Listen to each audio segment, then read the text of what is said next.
Hello everyone, and we are now live and chatting away. And I'm making sure everything's sort of working. Sorry we're running late, I was loading the dishwasher, and honestly I like to get it done before we start live so I can get everything in, and well, it was a bit of an origami today because, how do I put this politely? It was an origami. It was an absolute origami. Getting everything into the dishwasher. It was interesting. And for some reason, my computer has decided to move to network 2 rather than network 6, which I normally run things on. And we'll see. We'll see how things work out. So, with that being said, I have a poodle here to say hello. A poodle here to say hello. Thank you to everyone who supported us the other day on the Dreadnought. Third part. It's really kind of you. And those of you who know will know that my colleagues are leaving this week. I'm not leaving this week because I still don't have the money. So I'm very much hoping that we get news that all the finals details for the house have gone through on Friday, on Monday this week. Then I'll get the money hopefully on Friday. And then once my credit card is paid off on Friday, Saturday I can book everything. And then Sunday I'm hopefully getting the train up to Heathrow. I'll do Bruships from the hotel in Heathrow, and then I'll be catching the Monday morning flight, the crack of dawn Monday morning flight, out to Japan, which will arrive me sometime there on Tuesday. That's the hope, if everything goes to plan. So please, cross fingers. I either need that or I need to win about $5,000 somehow this week. That's the two options this week to sort this out. I either need to suddenly find $5,000 in my account, which I wasn't expecting, or the house needs to go through, because then I'm off. In which time, also, I need you to cross fingers, not just for me, for the house and everything to go through, but I need you to cross fingers for my colleagues in Shipshape, because they are going to Japan without the person who has planned everything, organised everything, agreed everything. So they are flying blind based off my notes.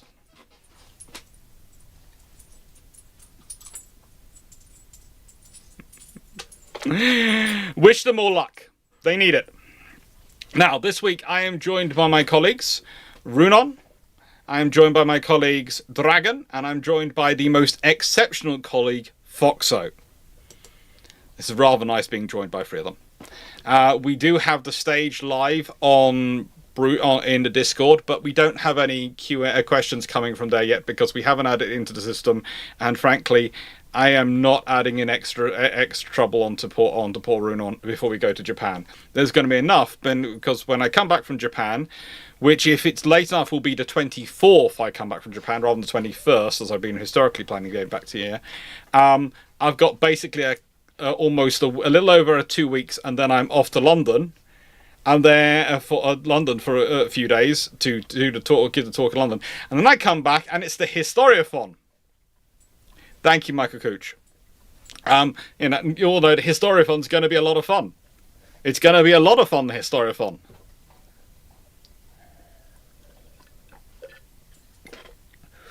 Dave Harrison, my handwriting is bad enough they can't read my handwritten notes. Luckily, they're going to get typed up notes in their inboxes. But the thing is, it's all the stuff you don't think to put in your notes, because I made the notes, broadly speaking, for me to be there with them. So, yeah, I'm going back through the notes and rewriting and adding in stuff which is ink as I'm not there.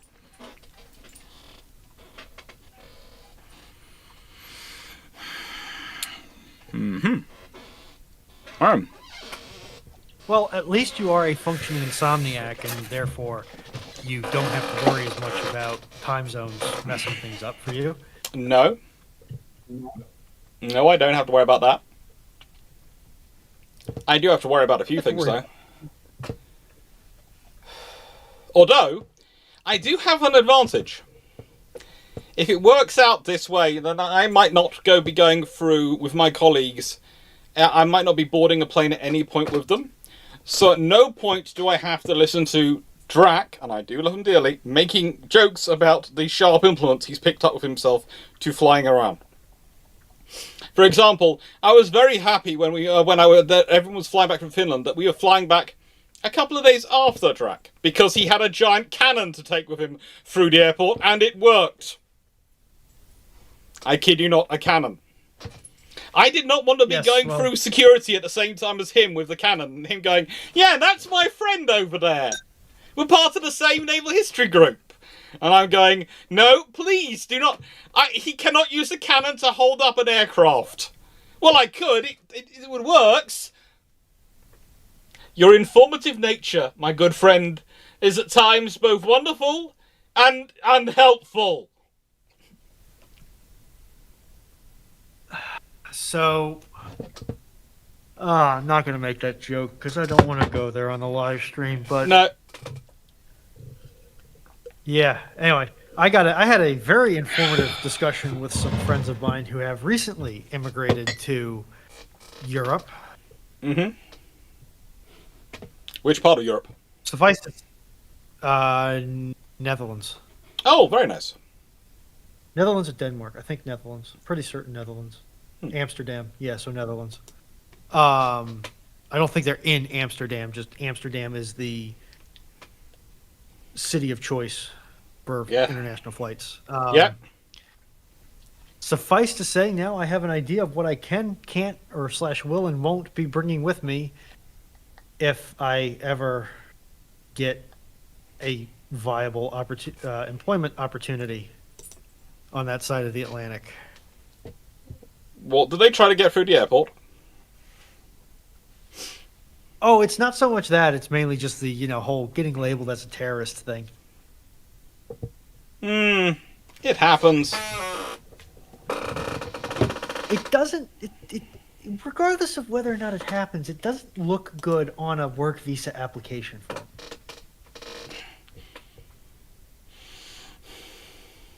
Also, you should see a... Oh, no, Stream Together decided to just completely crash. Okay. Yes, join the call. Thank you, Stream Together. Okay. It was you fine should at have an mine. invite for Stream Together, by the way. As far as mine is, we're connected. There we go. And now I have to mute you on this one because otherwise I'll hear you in triplicate. Don't you like hearing my dulcet tones in triplicate? No, not really. It gives me a headache, and I already have enough of that. Okay, so, Team Locker, what steps do you have in place that Fleet won't cause an international incident in Shrine? We have Dan C. A.K.A. Boom Boom Dan. Just leave it at that. As long as he's there, we're fine. If he's not there, then Dan F takes responsibility and medically signs a note saying that Fleet is not culpable for his own actions. We'll do our best. No, he'll be fine. He'll be fine. He's a superstar. So what you're saying is that Dan C has been instructed and authorized to declare Fleet incompetent. No, Dan F is the medical one. Dan C is the chemistry one. Has Dan C been assigned and supplied to render Dan Fleet C is not also competent? 6 foot. Dan C is also 6'7" when he puts his when he stands fully up, when he's not bending over slightly on his canes, and is very capable of delivering a sufficient blow with a cane to knock someone out.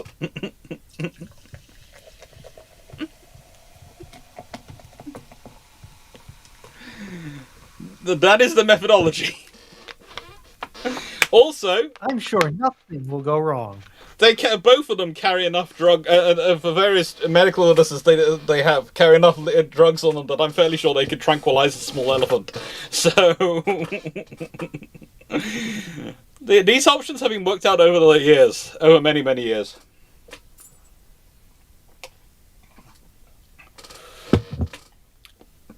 Was the Brugge raid a waste of resources? Not really, because it was a way they were developing the various points of warfare and capabilities. There were lots of different raids on Zeebrugge. It was quite an important point, but it was more a case of them developing their skills up, and it's how to end the war quickly, how to do some operations to make things easier, because if they can block off certain sections of the Netherlands, if they can block off certain sections of port facilities to the Kaiserlich Marine, they can push them further back. And you have to remember, the easiest, quickest way to run into Germany is up the Dutch coast. It's the easiest and the smoothest route. It's what the British spend years wanting to do in the World War One, and years not being able to do because they have to relieve the attacks being done on the French in Verdun. And basically, the strategic decision of we've got to pull their resources out of there, so we can't do the attack up the coast. But the moment you can do the attack up the coast, that's where you go, because in a nice way, when the Royal Navy has trouble along the coast, what do? They give when the army has trouble on the coast, what do? They call up the Royal Navy and go, you know those really big guns you've got? And Navy goes, yeah. Can you come blow something up? Oh yeah. And Navy turns up and goes boom, boom, boom away, and the army then goes, oh, we found a way through.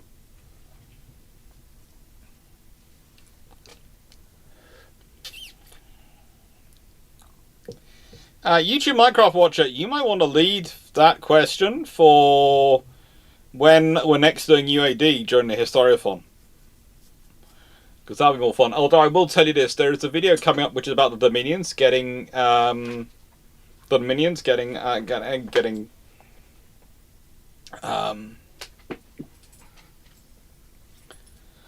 getting their own sort of ships allocations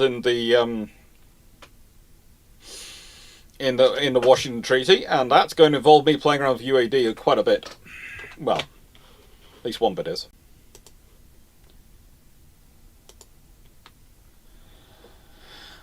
Thank you, Dave Harrison. Thank you, everyone who's putting in sending in some money. It's very kind of you, and as I said, it's all going towards the Japan fund at the moment. The Japan, and after the Japan fund, the next fund I'm going to be working on is the upstairs toilet and shower fund.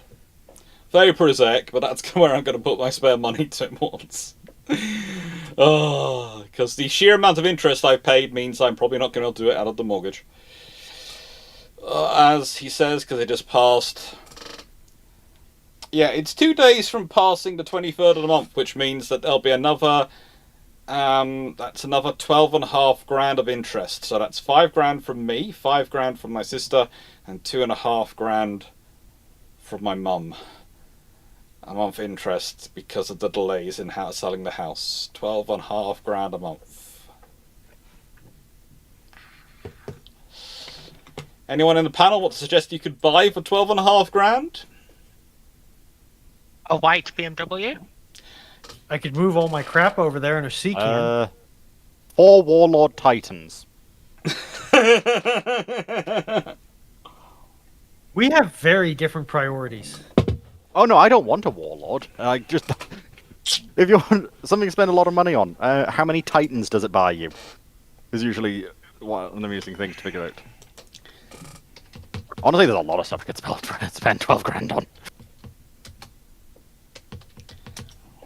The fact that Buys they a do whole lot of estrogen. The fact that they do cost that much to buy does. It depends which one you're buying. Okay. That's what I'm going. That's what I'm saying. The Warlord pattern. Well, if you go for the Mars pattern Warlord, they're only £1,200 each, so you can actually buy 10 of them. No, that's just the body.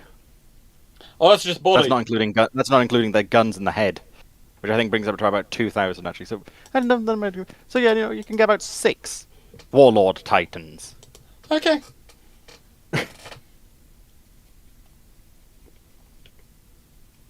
You know if GW is hiring animators? Don't think so at the moment. Because I know one that's, perpetually looking for work. I know I know Any Color, which I think is HoloLive's super company, is hiring animators at the moment. But I just heard about that from my mum.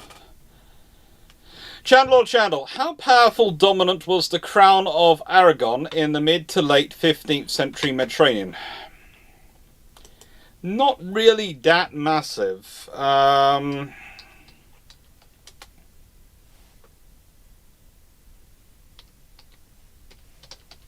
I? Okay. If you want to chat, Foxo, if you got something to add. Team U. That is only for mod. Stop mini modding.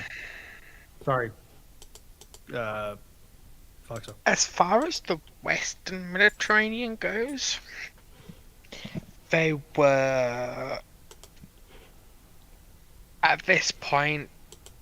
You're looking at so they're the dominant power in the Western Mediterranean, with stuff like the Aragonese crown in Naples as well, and the control of Sicily, Sardinia, begins with C, not Corfu.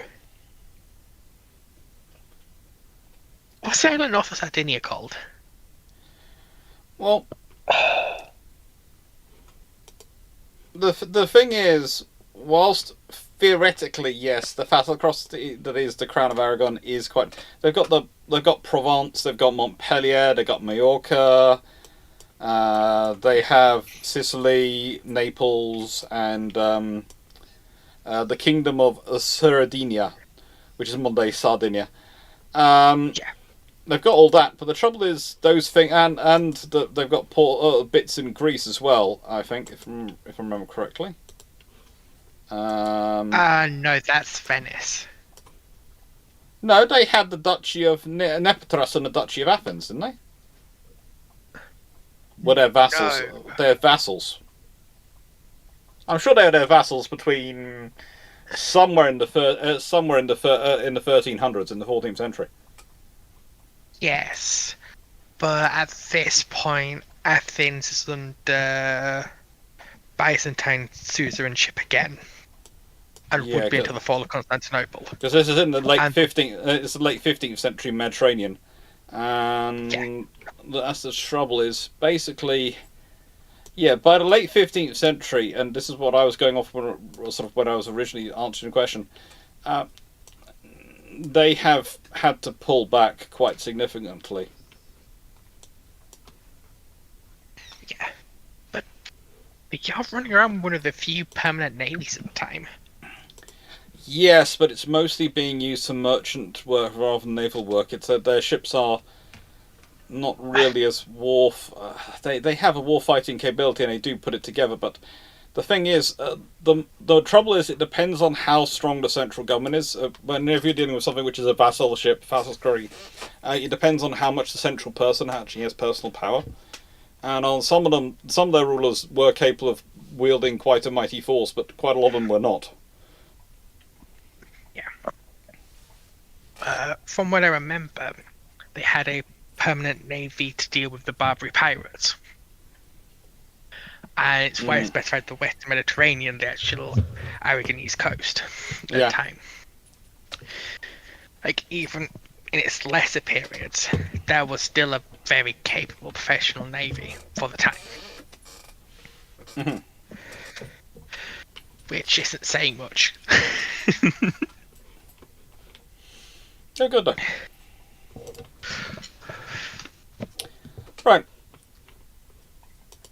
Hendrik Beaufort, 3 twin 4.5-inch guns on a Black Swan sloop. Please discuss possibilities.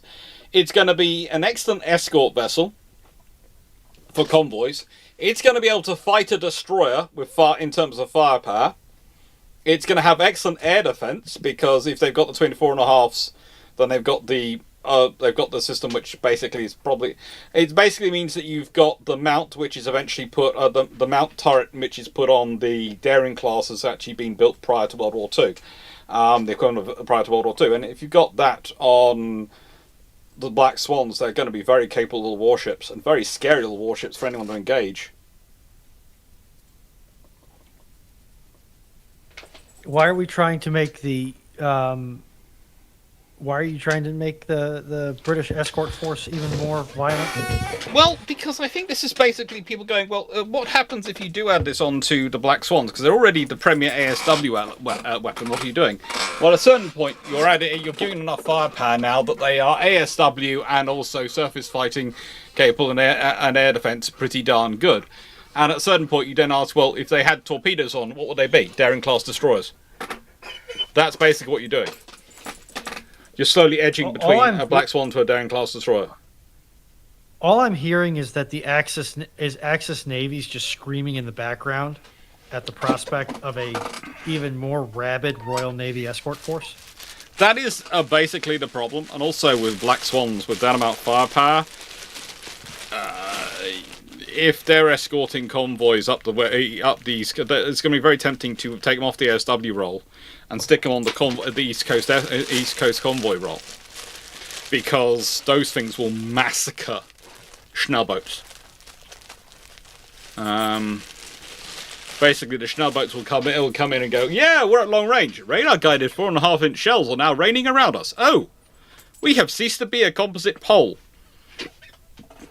We are now You are gone. You are near enemy artillery. Enemy artillery is in your AO.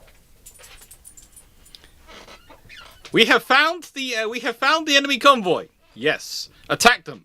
We report we have found the enemy convoy. Why aren't you attacking them? We found them because they destroyed us.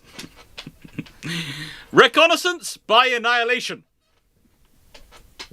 We got annihilated, so we found them.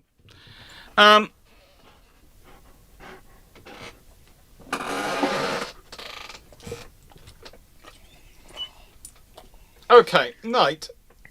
Don't take this the wrong way. And I'm going to put this to the panel first before I get on this.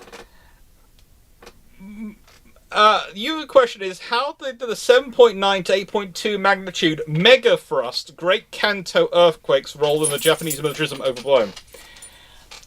I'm not sure if I think mega thrust has ever been a word ascribed to by any scientist I know to an earthquake. I know quite a few seismologists. I know a fairly large number of geological specialist civil engineers and geotechnical civil engineers. My sister is a geotechnical civil engineer. I don't think any of them have ever used the phrase megathrust to describe anything in my entire life. It's certainly a new one by me. So I'm going to throw this out to the panel and see what they think.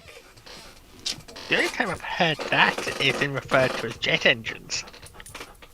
Yeah, I get meganewtons of thrust, I guess, but never mega. Oh, my lord.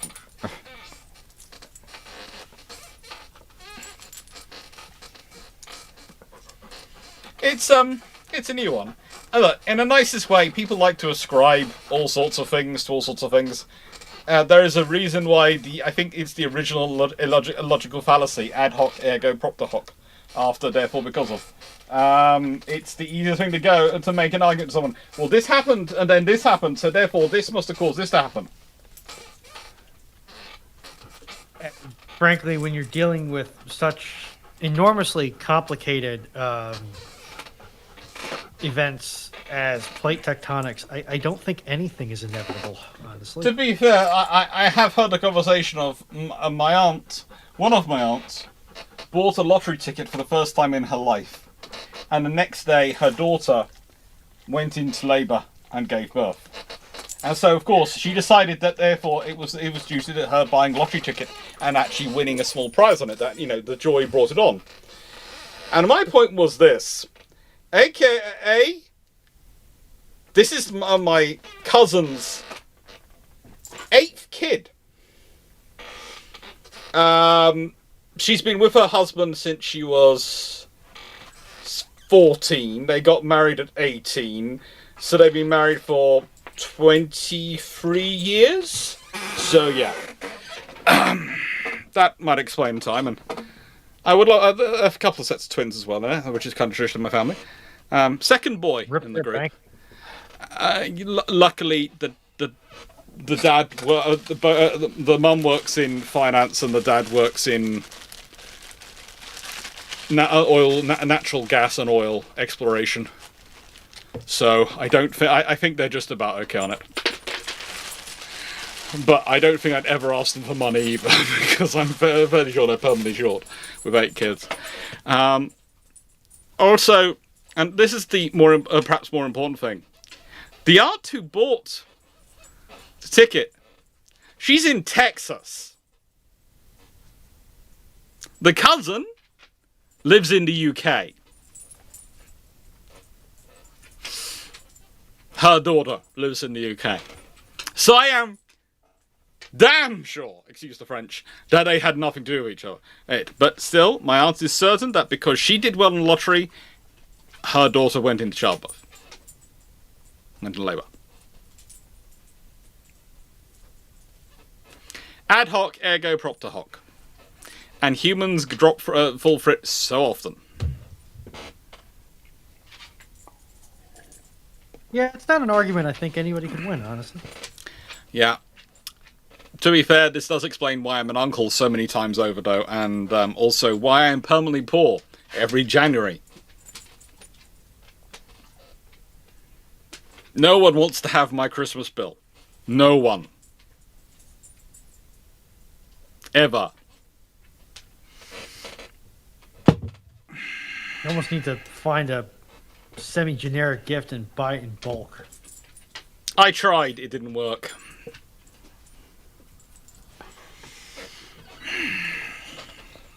I have an issue where I have now got 2 of the same model that I was intending to purchase and paint as a gift for someone because I forgot I ordered the first one.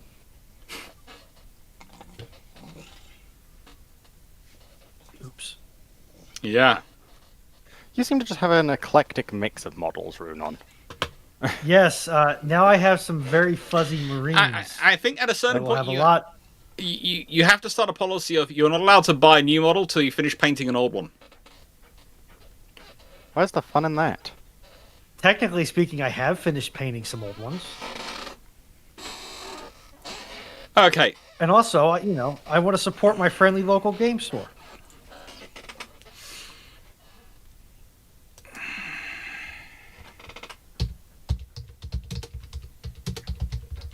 I love how that one brooks no response. Eh? Oh, step off, bone meal boy. Oh.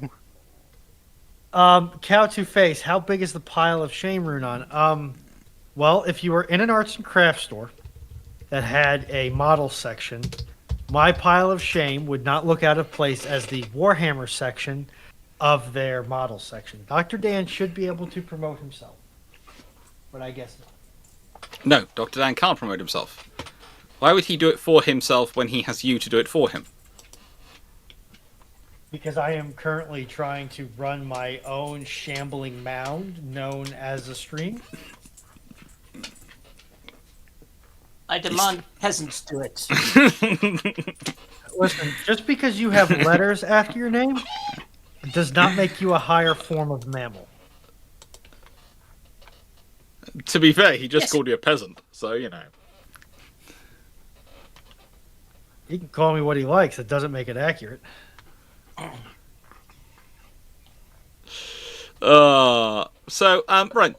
And the Black Swan and the Egret class are broadly speaking the same cost.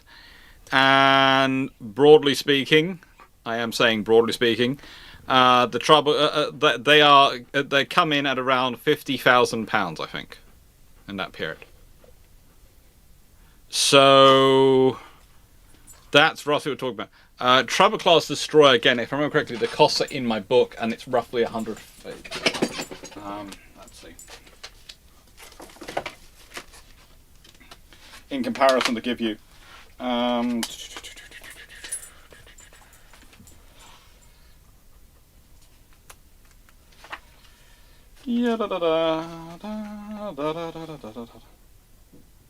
Yeah.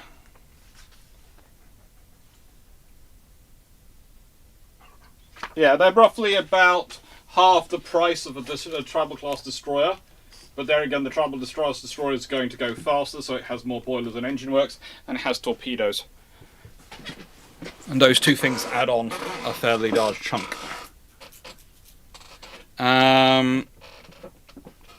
Yes, pheasant is a bird. The pheasant is a bird. So, usually not a large one either. Not quite as bad as quail, which is basically an aperitif. And I will never understand the French dish where they have little tiny birds. Because in a nice way, I like my meat to be more than a mouthful before I'm chomping mostly bone. Fairly certain that the medical Dr. Dan said peasant. Oh, you never know. He could have said pheasant. I know. You can also eat peasants, Ruinon. Yes, you can eat pheasants That as is well. It's always an generally option. considered to be a faux pas in most cultures. Depends how Also, how hungry you outside- are. Also, apparently outside the US school system, it's also a faux pas to go peasant shooting as opposed to pheasant shooting. That's just, that's just unsporting. Let's be honest. At least if you're shooting peasants, they have the option of potentially fighting back. Potentially. Your tactics confuse and frighten me. Rick Vasava, which subs and why should Canada purchase? It is down to two. The KSS free from Korea and the German 21CD. Thank you. I would be purchasing either of those if I was Canada. I'm not sure what the under ice capability is for the KSS free. I'd have gone for the Japanese equivalent myself if I'd been them. And the German 212 CD, the reason why that failed with the Australians is it's because of the range limitation. And let's be honest, Canada's range is hardly going to be less than Australia's. And a large chunk of their issues are underwater. That's the reason they went with the upholders in the first place, because they wanted something which could deal with under ice operations. So, I suppose they're going to be modded to be under ice. So, I'd probably lean towards the Korean option then if I was them, because it's just, yeah, I would say the German boat is very much a Baltic boat, and this has been a Baltic and Mediterranean boat, especially with the with the modifications we made to it. It's I would say the Korean boat. It is a Pacific boat at the least, so it's got some things built into it which mean longer duration of patrols are more viable. Would you say that, Big Fluff? What do you all think? Seeing as I'm currently being mobbed by a poodle who's basically going, if I spend enough time in front of the camera, perhaps Pat will get to Japan, and then when he comes back, he'll bring me a poodle kimono for me to wear during Christmas period. Realistically, Canada should probably buy into AUKUS, but I don't think their current crop of domestic politics is going to permit that. Realistically, that would be the sensible option, yes, but only that one side. Unless they get real clever and say, oh, we're buying the British program. Which is basically what the Australians are doing. And be very quiet about the fact that the British program, the Australian program, and the American program are all the same program. They might be able to get away with that one. They could also treat it as a quiet thing of, this is how we are making friends again with America.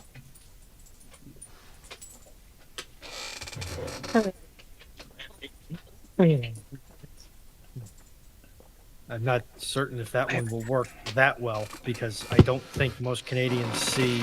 Well, I don't think a lot of the noisiest Canadians see Canada as the aggressor in the current state of affairs. No, they don't, but they are smart enough to realise that occasionally it's just easier to make peace for the short term. And especially when it's useful for a long-term solution, because again, this government's not going to be around forever. That's the good thing about democracies. These governments are never around forever. No, this one has a time limit. This is the second last term. We can hope. It requires a very large constitutional change, and there is a time which that all takes, and you can't do it in the nicest way. If he was going to try and do it, he needed to have started earlier. Or about 20 people to just shrug and carry on. No. It's not just 20 people. Requires a huge... He has to be put on the ballot in all those states. Every single state has to put him on the ballot.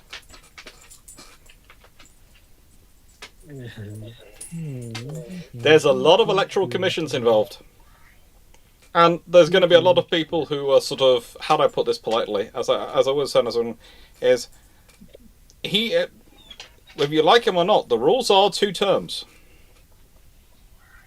And unless you actually change the rules, there's going to be a lot of people going to go, well, no. As much as I like a president, it's 2 terms only.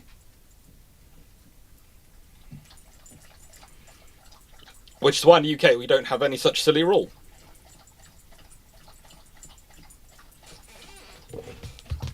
You just need a prime minister to last one term at this point. Look, in nicest way, that's asking a lot, Foxo, honestly, and that's the other good thing is unlike the Americans, we can get rid of them earlier on if they're being annoying. I mean, so can the Americans. It's just Their process is a lot more difficult than ours. Yes. I was That's why I thinking more say of the. that in order to oust and take a president's hands off of the reins of power, all you need about 20 people to agree with whatever the law says. Instead of inventing new law or overturning, which should be self-evident precedents, because they...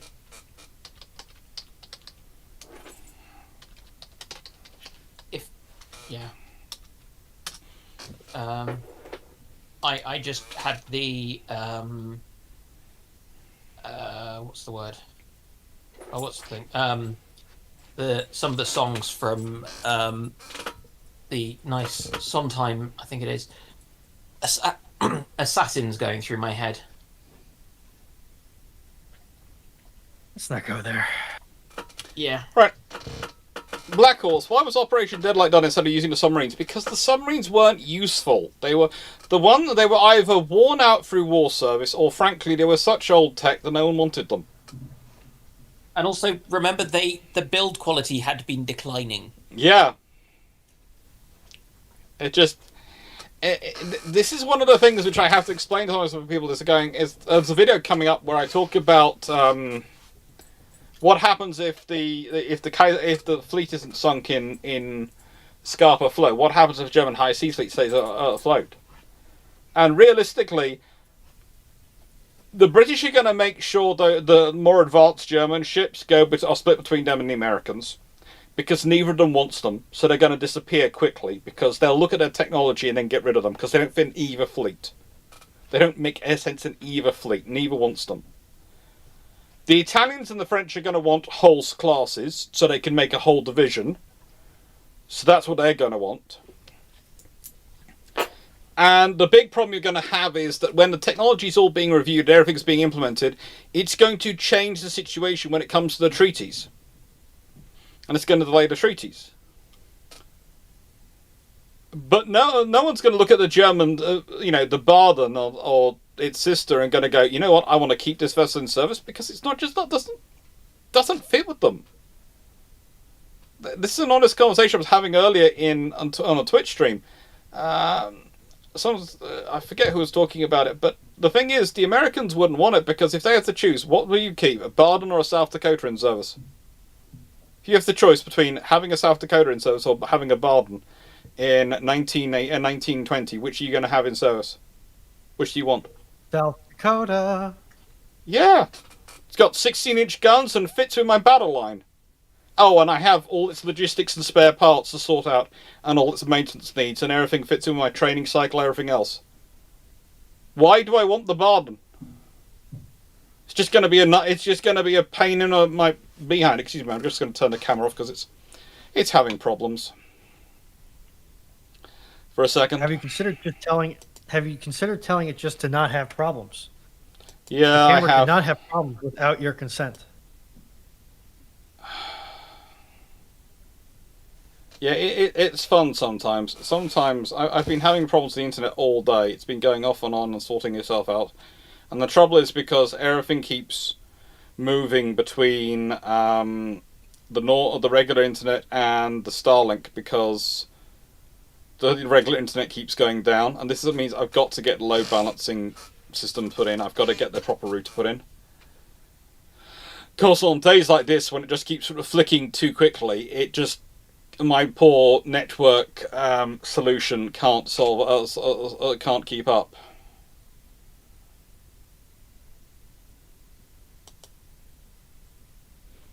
There we go.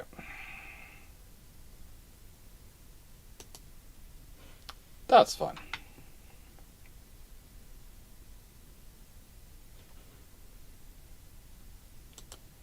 So there we go. After that. But yeah, Operation Deadlight was just... What else do you do with these boats? There was actually an honest discussion of whether or not to... how do I put this? How to sort of scrap them. But if they scrapped them, then who was going to get to scrap them and what they were going to scrap them with and all these things. And yeah, it was just in the end, it was just get rid of the things. They're annoying everyone. Just get rid of them. Also, they're gonna be quite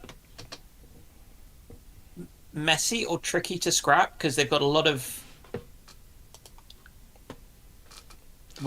There's a lot of contaminated stuff in there, which frankly, the British were no one was happy on, really wanted to deal with. And let's put it this way: when something is bad enough that the Soviet Union doesn't even want to deal with it, or doesn't even consider it worthwhile scrapping because they're worried about the toxicity, think about that. Yeah.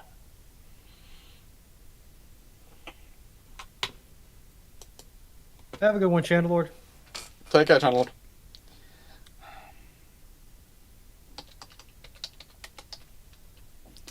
No, Oh. the poodle has gotten too many treats. Therefore, the poodle is on a treat restriction until the poodle is less treat-shaped. Yes. Although, to be fair, the reason the poodle has been so obsessed with treats is the poodle has been, how do I put this politely? The poodle has been on steroids, and the poodle is now being weaned off the steroids. So hopefully, the poodle will get back. He hasn't got he hasn't got overweight or anything. He's just at the upper edge of what is healthy.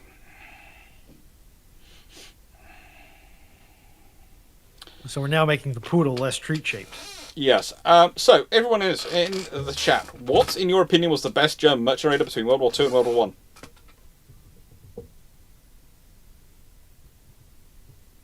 Define best. Most successful, I guess. Because I kind of want to say the one with the sails. Just because the one with the sails tickles me. There's quite a few with sails.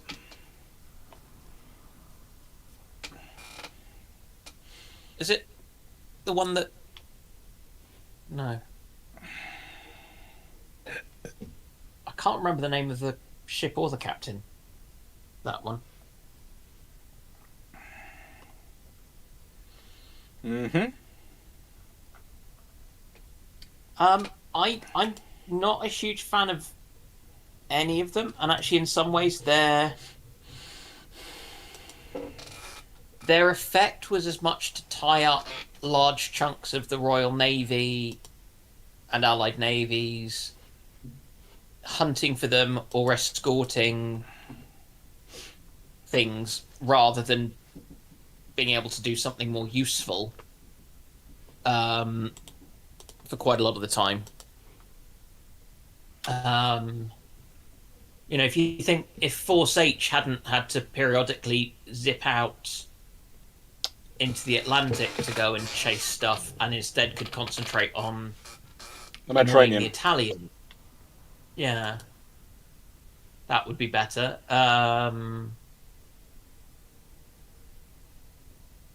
Yeah.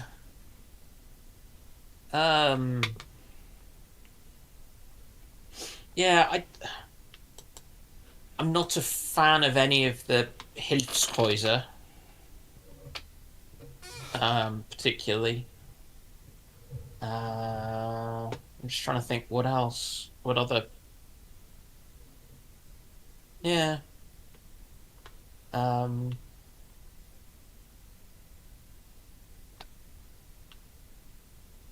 Yeah, they more did their job by existing and annoying than they did by actually sinking anything. Yeah. Sounds like me. Yeah.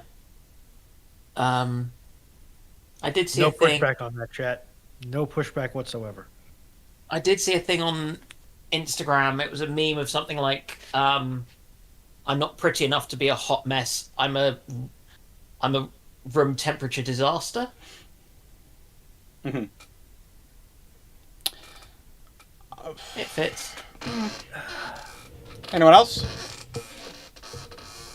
For the merchant raider, or different one, sorry. Done. Done.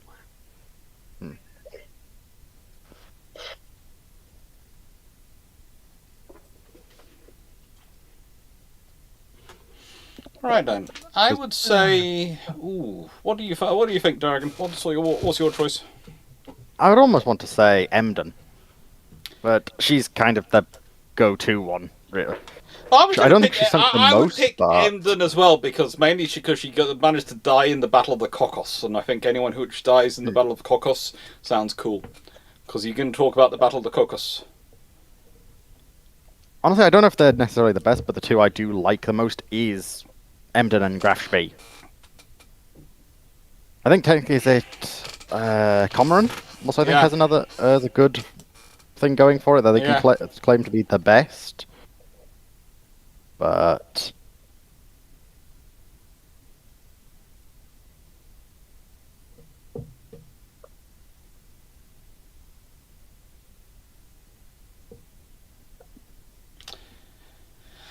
It was Foxo? C, wasn't it? I've just remembered. I think it was it the Stay Adler. Yes, Yeah. that was the one of sales. Foxo? Has Foxo gone to get food? hopefully, Excellent. Right. Colin Cameron, which entertainer of the last 40 years would you name a ship after? The Duke of Edinburgh. Anyone else? I always found the Duke of Edinburgh incredibly entertaining, so I think he deserves a ship named after him. I think Princess Royal's one that I can choose there technically because she has entertained in certain crowds, but Well, she was very entertaining because as a horse rider on the Olympic stage. I guess then yeah. So Princess Royal would always be one I wouldn't mind. Because I didn't hear it earlier, thank you, Michael Couch and Dave Harrison, for your chipping in to the various fundings Yes, via Australian. YouTube chat.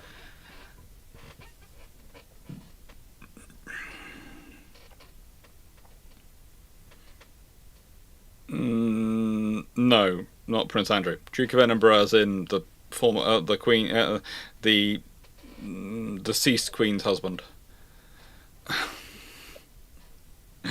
Yeah, and besides, Which it's Edward. It's entertainer- Edward who's become Duke of Edinburgh, isn't it?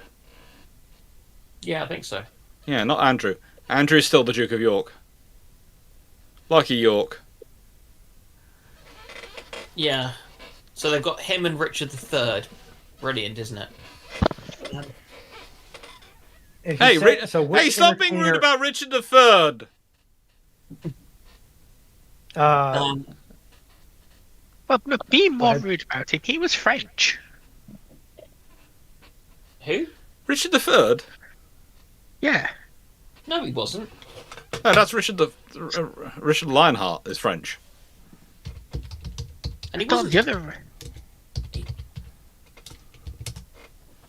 to Richard Lionheart was Richard I.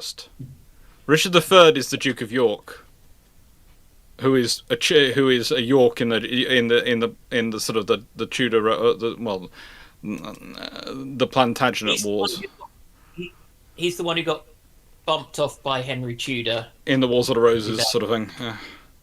Yeah. So he was king 1883 to 1885 and allegedly bumped off the princes in the Tower. Or had them bumped off. to violently yank us back to the question. Which entertainer of the last 40 years would I name a ship after? Tom Hanks. Give him a little tender. Or Tom Hanks, or who is Lieutenant Dan in Gary Sinise? In some ways, Gary Sinise would probably be more suited, but a ship named Tom Hanks would probably be more congressionally bulletproof because, frankly, what Congress wants to be the Congress that canceled the USNS Tom Hanks? I mean, you could continue a theme started that the Americans have already started and name them after not very good Actually, uh, I have cowboy one. film. Ronald Reagan. I have Clint one. Eastwood. I have one to name a ship after. Sean Connery actually served in the Royal Navy. Yeah. What's the question? Which entertainer of the last 40 years would you name a ship after? Mm. Theoretically, well, okay, you can technically disqualify Ronald Reagan at this point because I don't think Ronald Reagan, no, because he was like dead by the time of the end of his second term. So technically, Ronald Reagan does not qualify as getting a ship named after him, which brings me joy in the depths of my cold, cold liberal soul. On the basis of the question, so I don't have to consider him. This is great. My day has been made. Yeah. There's We also could do, the the Brits could do Mr. Bean. The Yeah, fact okay. that I a huge remember number of a huge number of former members of the Royal Navy went on to become actors and quite famous actors, basically specializing as special agents of things, does disturb me. Because there's also Patrick McNee, who of course was John Steed. So there, you could make an entire class of SSNs named after actors who served in the Royal Navy who then played special agents or various members of various parts of the British Secret Service in their acting career. You could actually make an entire squadron of about 4 of them. Probably actually 6. Okay, given that there is at least the trope, whether it carries over to reality or not, I can't say, of having a ship class whose name suggests either its role or its capabilities. If you loaded up those SSNs with a truly staggering amount of electronic warfare capabilities like spoofing and emulation, Yeah. it'd be a little on the nose, but it'd be really cool. Imagine, HMS Connery spoofing an entire carrier task group. Oh yeah. Okay, I've got one for the millennials and Gen Zers here.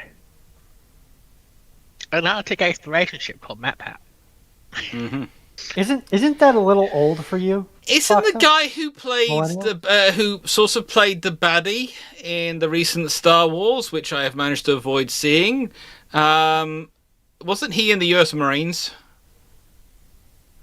Because they went from Sir Alec Guinness, who served in the Royal Navy. Again, that would be one of those ships, because after all, Obi-Wan Kenobi often went undercover. So calling a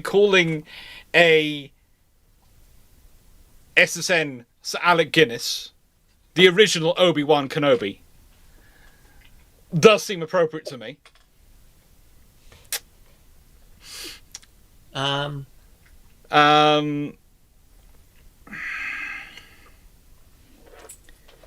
The sheer amount of people who of how do I put this this quite. I'm going through the list. Actually, now I could get 12 quite famous actors who all served in the Royal Navy and did various things.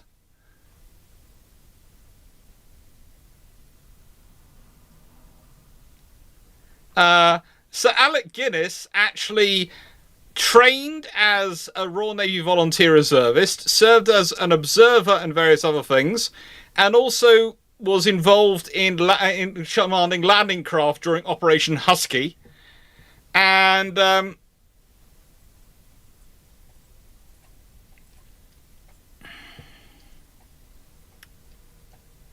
yeah, it's quite an interesting quite an interesting time. That guy could. I should probably do a key leaders on some of the actors and their times in the armed forces and what they did, then played played in movies, and influenced them. It's what was his name? Todd. I can't remember his first name. Who played? Who was actually in the Paras at Arnhem and played one of the So he didn't quite play himself, but very nearly, I think. Yeah. Wasn't it? Yes.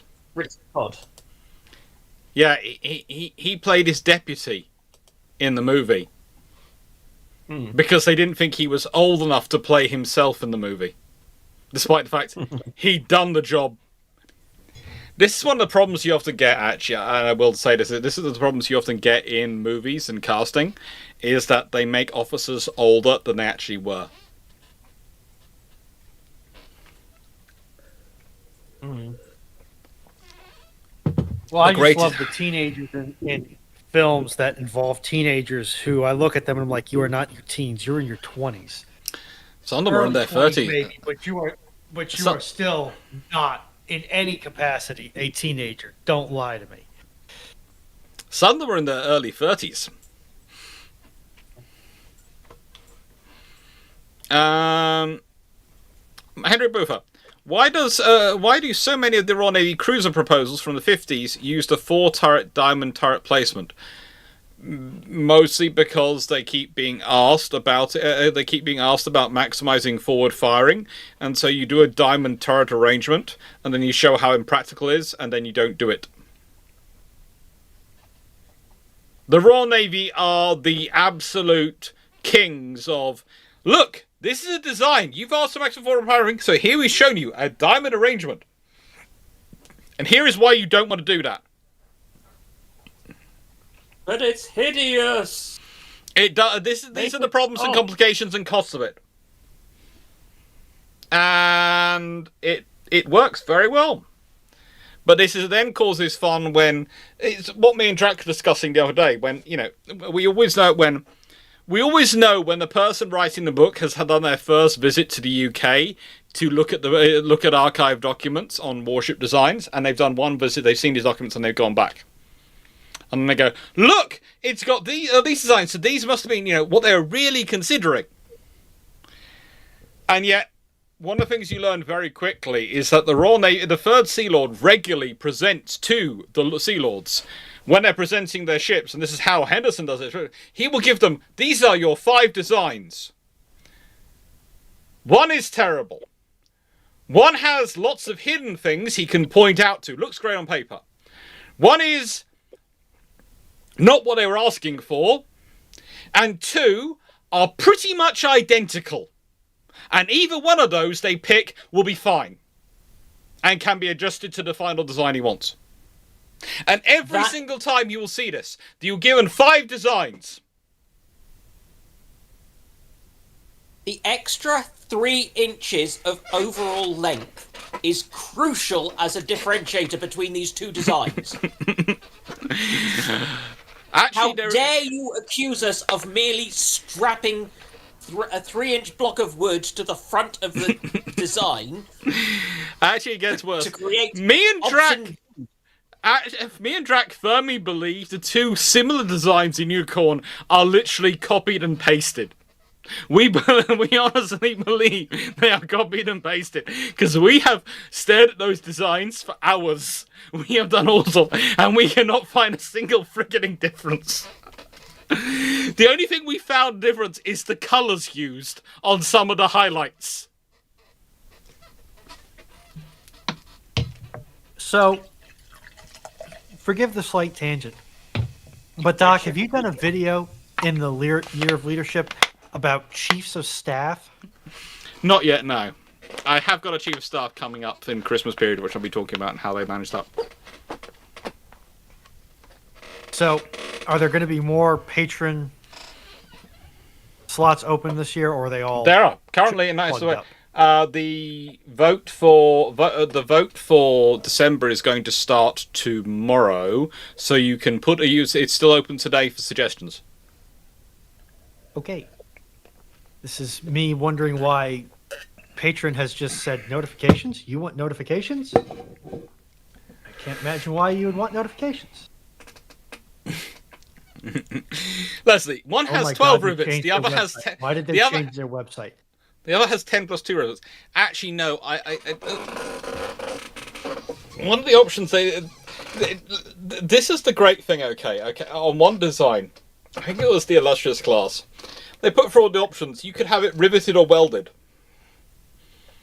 And the Third Sea Lord's office had already been investing in welding training for the naval yards. Okay? And the Navy went, well, it'll be quicker. The board went, it'll be quicker to build quicker to build it if we go riveted. So they technically select the riveted version. And the Third Sea Lord sends a note back going to, thank you for the selection. It is going to be done. Unfortunately, we've had to go with welding for weight saving. To keep within the treaty requirements as requested by the government. Because welding's lighter than riveting. So, yeah.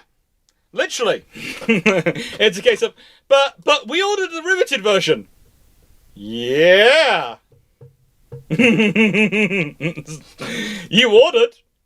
In a nice way, you're going to get what we give you. You're not going to get what you order has nothing to do with what you're going to get.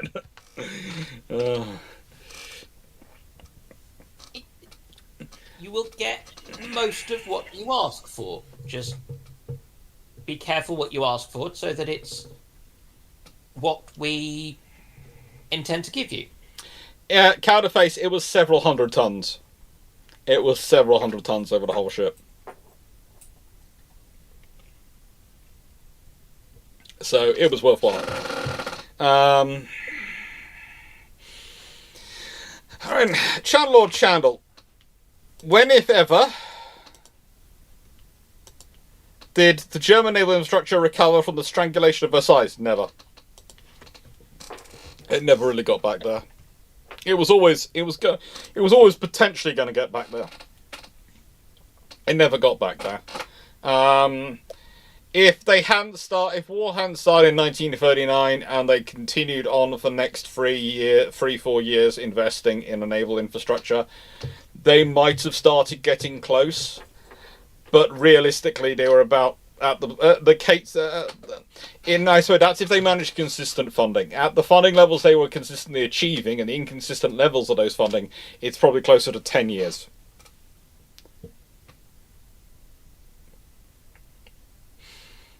Which is one of the reasons why I tell people, no, 4C was not going to happen by 1942.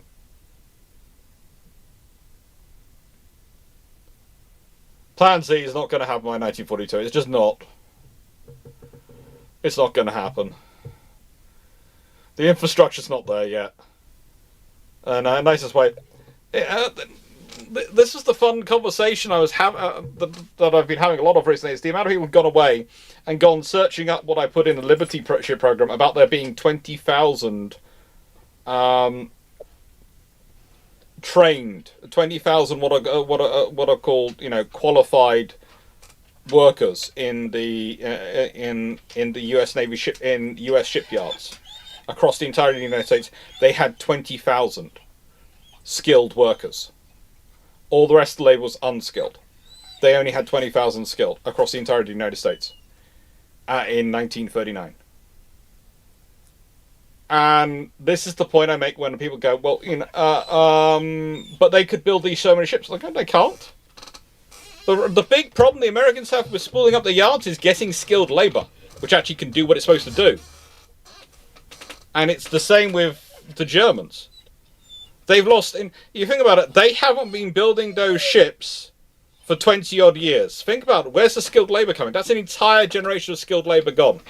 Most of the previous generation have retired or gone overseas or done all sorts of other things. So they don't have that. They're starting from nothing. They are starting from absolute nothing. What do you want, Boyle? What do you want?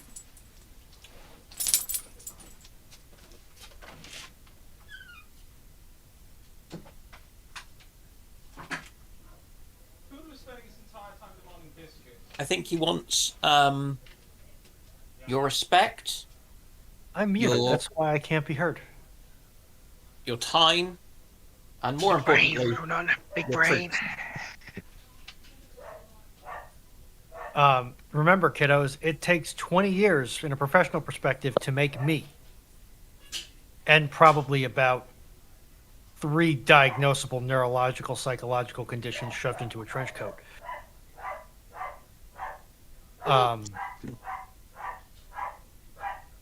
But yeah, I have if you want somebody who can be tossed at most situations in a trade and be able to handle the differences in between those situations and produce work, good, reliable work, it takes bare minimum of 10 years to do it.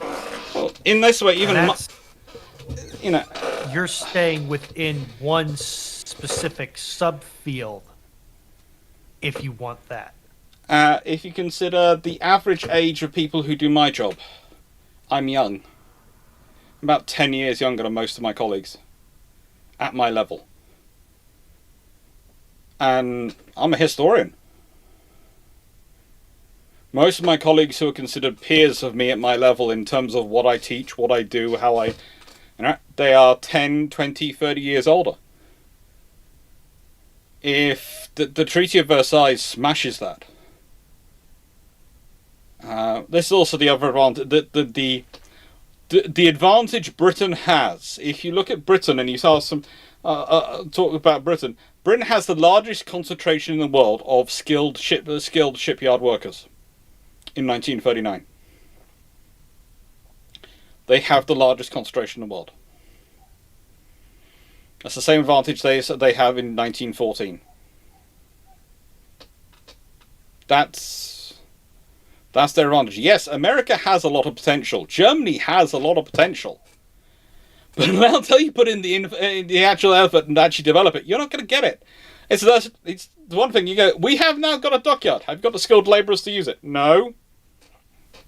Good luck.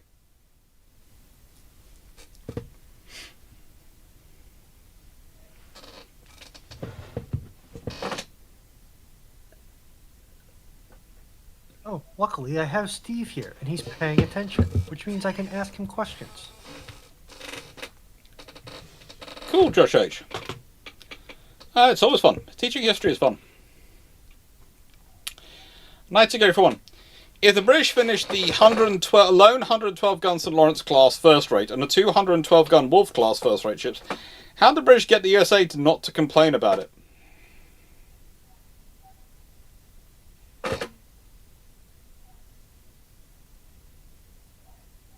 How would they get...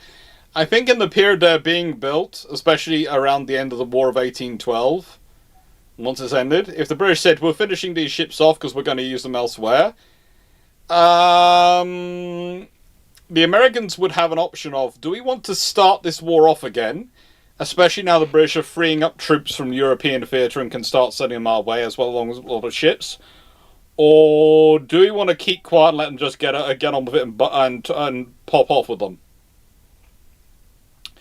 Runon, as our resident American, what do you think the Americans would do?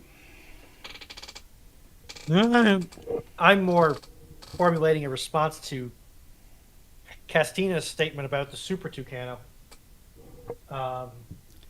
I think they'd probably... my suspicion is the Americans will probably just go, yeah, just you can't base them on base them on the lakes and wander away. And hope the British don't base them on the lakes, because let's be honest, it was the War of 1812 was a glorious first period. They don't want to reignite it. Were the St. Lawrences and the Wolves class made of actually seasoned wood? I think the Wolves were, sort of. To be honest, they may complain mightily, but I don't think they're going to do much. Because, cool, then they'll probably build 3 first rates to keep up there anyway. Build them out of green wood, and then when they rot to pieces, they'll just be like, oh no! Anyway. The Americans, let's put it this way, the British will have the 3 first rates, and the Americans go, well, we want to build up first rates to counter them, and they're just going to go, well, how do you want to counter? Do you want to counter the 3 built in Canada, or the other 15 sitting in the UK, in England?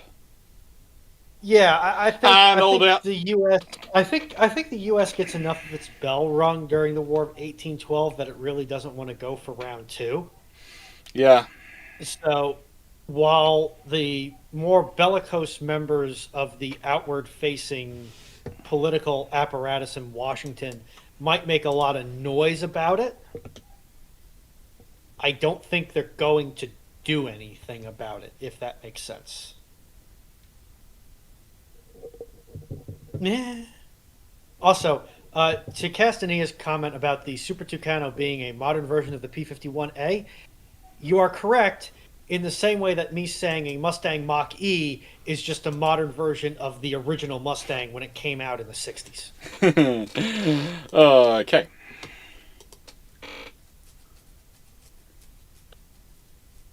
And they have about as much in common with each other as that does, especially given the fact that Republic Aviation doesn't exist anymore.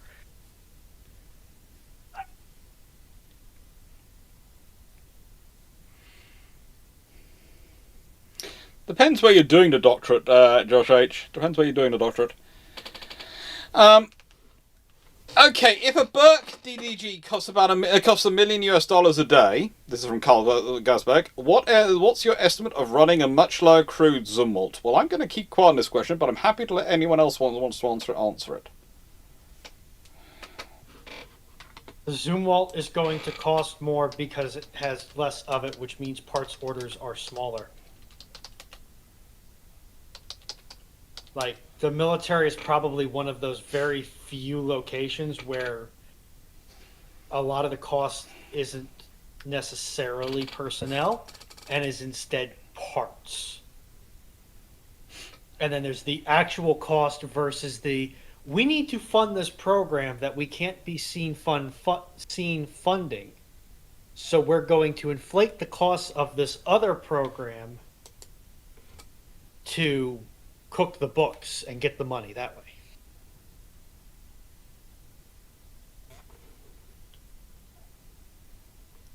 You see, in personnel Yeah, running costs, money up you the are plan. in the personnel running costs. You are right; it is less.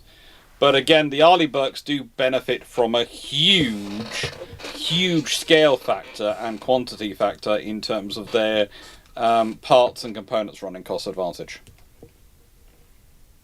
Because And also, too, when you're ordering for the Arleigh Burkes, if I'm not mistaken, there are currently in service. Well, there are 99 planned, 15 on order, 6 under construction, and another 82 in various stages of active service.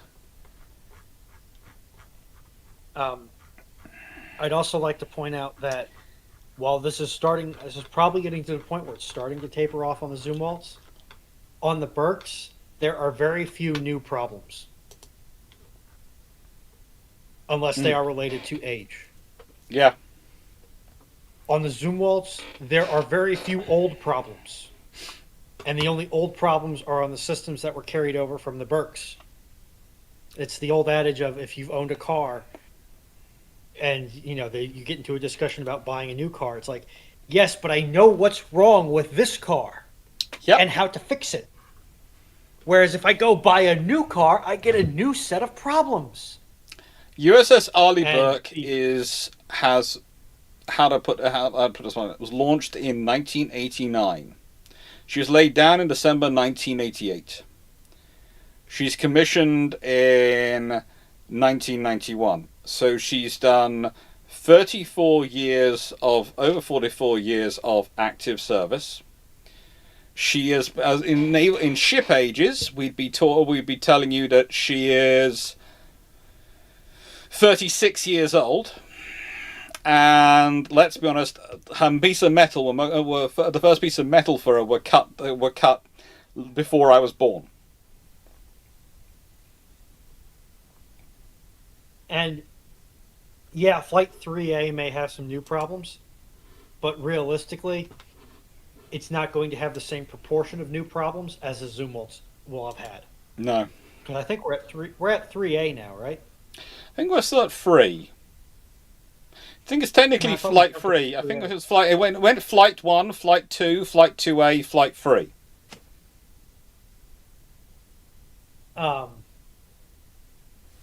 So, yeah, I don't. So yeah, a Burke is going to require more crew, but a Burke is going to spend less crew hours fixing things because most of the things they will need to fix, they know how to fix. A Zumwalt will require less crew, and if I said less crew with the Burke, I meant to say more crew. My apologies. A Zumwalt will require less crew, but the crew will you'll be spending more man hours fixing things because everything is new and is giving you heretofore undiscovered problems because everything is new. Yeah. Pick which monster you want to deal with and then rue your decision appropriately. Okay, so 3A does exist, at least on paper. Yeah, they're not in construction yet. They're not under order or construction yet. Yes, They're- Castanea, but that's on you for buying an automatic. I drive an automatic, but mine's an automatic Volvo, so it's Geartronic. Don't joke that there will be a flight 1211. Don't joke about that. No, don't. It's just cruel. It's just cruel. The Arleigh Burke Flight 10 is the U.S. Navy's first artificial gravity spaceborne destroyer. Oh God! Yes, Don't. it's also 12,643 tons in standard displacement. Yes. That's the interesting And thing because very- I have There's been a little bit of bloat.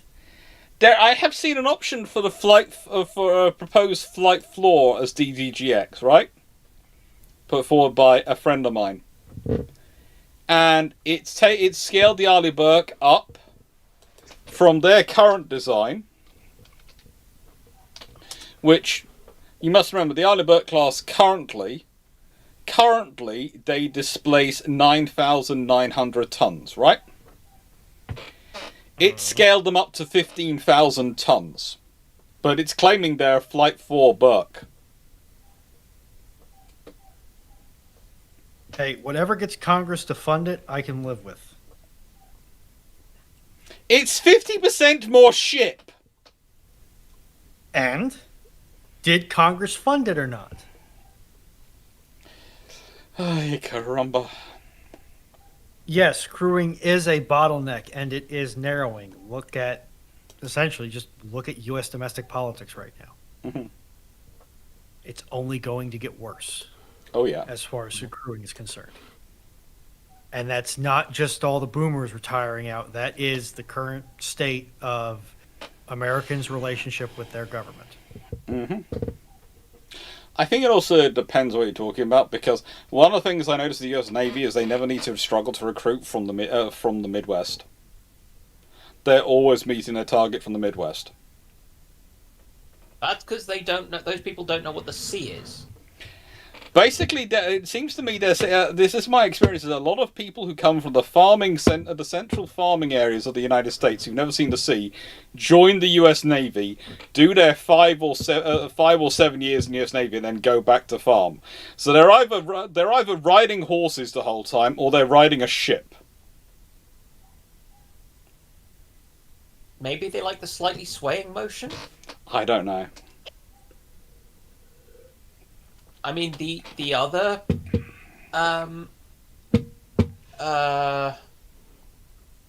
There is a joke I could make right now.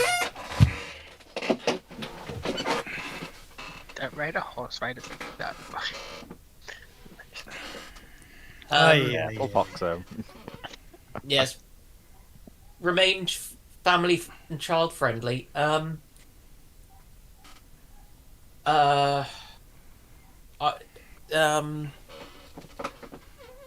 on, brain.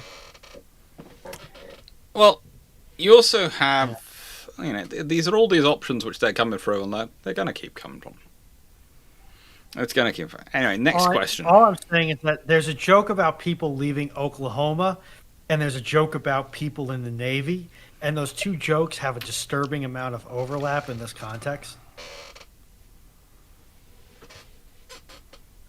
I thought the movie was set in Montana. Anyway, Wayne's World of Science and Technology. Assume an equivalent RN fleet replaced the USN at Midway. Thoughts?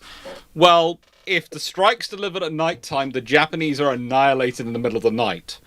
But in terms of daytime, the Bruships are probably better designed to receive the attacks, and they've got a better there thanks to their experience at the time in the Mediterranean. Are going to be better at dealing with the air defense in the day. But their strikes in the day are going to be absolutely pointless. Realistically, the British are going to be playing defense all day, and then they're going to be launching strikes at night. Because the equivalent RN fleet in doesn't exist at this point because the Implacables aren't in service. If the British had 2 Implacables and Ark Royal at Midway as the cornerstone of their fleet, then they have enough strike aircraft and enough aircraft to escort them to be able to deliver the punch, and they have enough fighters to be able to do their air defense. But yeah, that's those ships aren't available when Midway happens. So the equivalent vessels the British would put at Midway, they'd be able to do a very good air defense. They'd be able to do a very good night strike. They wouldn't want to do daytime strikes. They really wouldn't want to do daytime strikes. No. In nice way, no one's wanted to send an albacore in the daytime against a Japanese fleet.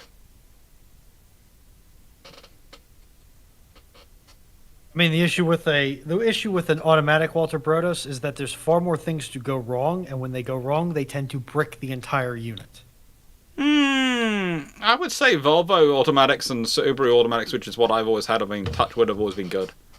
I've never had any problems with them. Oh yeah, there are better and worse, but I'd also say it does depend on when you're driving. In nicest way, if you are anywhere near a city, and you're driving in a city every day, then have an automatic, because nicest way, the moment you're in the 10, 20, 30, I got so fed up with changing down gear. That's why I had a manual for like 6 months when I first was driving, and I got so pissed off with actually keep changing down gear, going first, second, third, yeah, down to first again, because someone in front had just braked because they saw a bag in there blowing in the breeze somewhere off in the horizon, and they can't do it. It gets so annoying. You just go, right, I'm going to drive an automatic, and then you don't have to worry about it. yes, Josh H. But if a clutch goes, it doesn't take the transmission with it more often than not. If a clutch pack and an automatic transmission goes, it takes the transmission with it.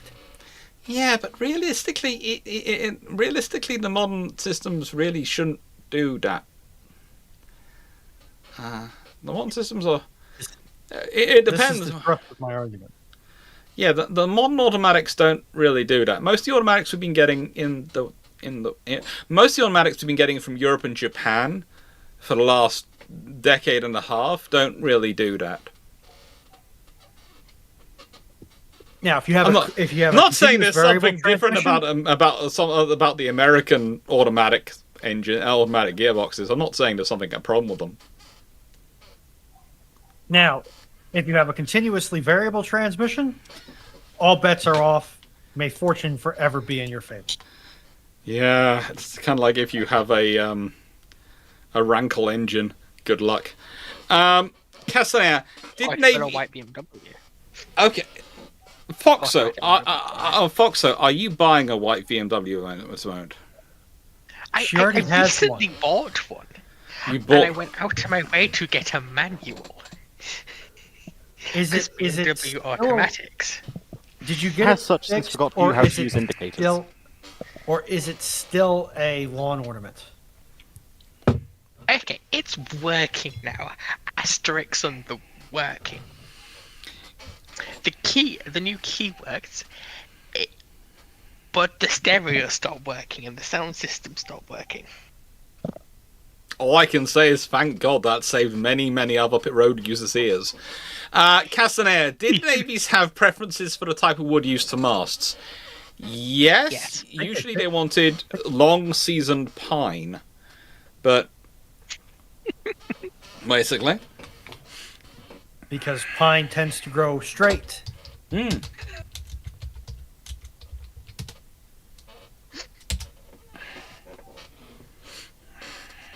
and that's you.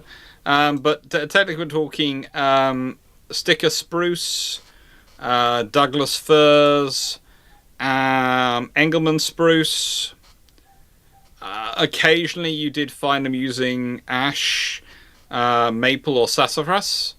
But mostly they were looking for something which was They wanted heartwood with no knots, no imperfections, and they wanted it seasoned.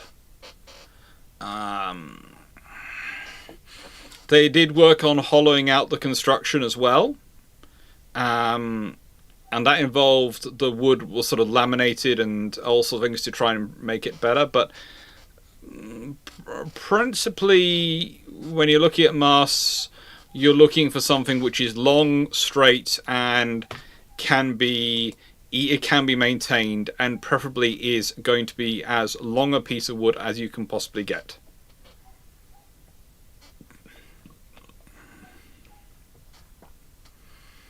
You know, that's how you're looking for it to be strong, basically.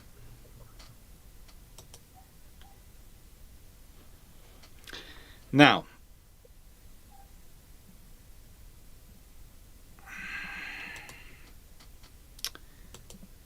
Black Horse, was HMS Manchester of World War II prematurely scuttled? I've done a video on this, so I'll leave this to my colleagues to answer. Go and look up the video on the town class cruisers of World War II, and you'll find a whole discussion on Manchester on the channel. But what do you all think, HMS Manchester? United? Was she prematurely scuttled? Possibly. I live under a rock and so do not remember the video. Therefore, I am going to abstain from answering the question. It might have even come out before you started following the channel, at least before you started commenting on the channel. To be fair, I very rarely commented on the channel, just in the Discord. And then somehow I got post-turtled to where I am today. Mm-hmm. It's in the hopes that you will set up a Minecraft server. Like I said, 5 to 10,000 Great British Pounds still hasn't shown up in my account, so no Minecraft server. There's a reason I'm avoiding joining Foxo's Minecraft server. Oh, I think you should. I think you should get the experience. It'll help you when you're administering the shipshape one. No, like I said, 5 to 10,000 Great British Pounds needs to be in my account. You would make such a good Darwy. We're building a Darwy hold. No. But rock I and don't even know what that is. Rock and I'm stone. telling you no. No. I can tell you as soon as I get that is what I have Deep Rock Galactic for. As soon as I get Minecraft working on my computer, when I come back from Japan, I will go onto the Foxo server and I will assist her, and I will also begin the process of setting up originally for the Minecraft server, and I will put it even as a funding goal for this year's Historiathon. Automod, of all the things you could have moderated Night for, why did you moderate Night for that? Automod, go home. You're drunk. Automod is moderating Night? For what reason? Apparently, it doesn't like the phrase HMS Manchester scuttling was the correct call, as she was never going to make it home. I think we know Nightbot's opinion. Yeah. Nightbot doesn't think she should be scuttled. Yeah. No, this is YouTube Right. Automod. Yeah. YouTube doesn't think she should have been scuttled. I'm looking into it. YouTube thinks she could have been saved. Yeah. She shouldn't have been scuttled. But I'm reading, the captain wasn't actually aware that the fixes needed to get her underway again had already been done when he gave the order to abandon ship. So I would argue that he should have been a bit more focused on that, but it does say that he was a bit... basically, he was tunnel visioned on the current tactical situation, not the overall. So... no Chandler very conscious of the loss of Gloucester, wasn't he? Yeah. And the huge loss of life with some of those. A bit like, in some ways, there's the argument the same thing happened with Ark Royal. I don't know if I believe that one or not, but it's one of the things mooted. That people were getting anxious. Well, no, with Ark Royal, basically they needed to just start the counter flooding earlier, and this was the problem. The loss of Glorious and Courageous. You see, you lost a lot of the people who were experienced, who were trained to become damage control specialists on carriers. You have to remember the rule for a carrier, because the carrier is so top heavy, is opposite from what you do on other ships. In a carrier, you start counter flooding as soon as you get anything, because it's so top heavy, it can quickly develop a far greater list for you available. Whereas for other ships, you don't let in water till you have to. So whereas on a cruiser or a battleship, the last thing you do is counter flooding. On a carrier, almost the first thing you do is counter flooding. And the trouble is that whilst that's learned and understood, that goes against everything which is everyone's training and gut instinct. Unless you have been trained as a carrier officer and you had it trained out of you and going, look, yes, I know on every other ship you do this, but on a carrier, you don't. On a carrier, you follow the manual this way and you do it this way. But you have damage control officers on Ark Royal, etc., and he's going with he's basically going, no, I'm not flooding, I'm not doing it, because that's not what you do. You don't, it's the enemy's job to let water into a ship, not mine. And there's an actual debate going on things, and it's a case of I can understand where he's coming from, because its entire training in every other ship he served on, that was the right call to make. But on an aircraft carrier, because it's so top heavy, it's the wrong call to make. Yeah. But if you had started counter flooding earlier on with with Ark Royal, she wouldn't have developed the list. She wouldn't have got in so much water. She could have been towed to Gibraltar.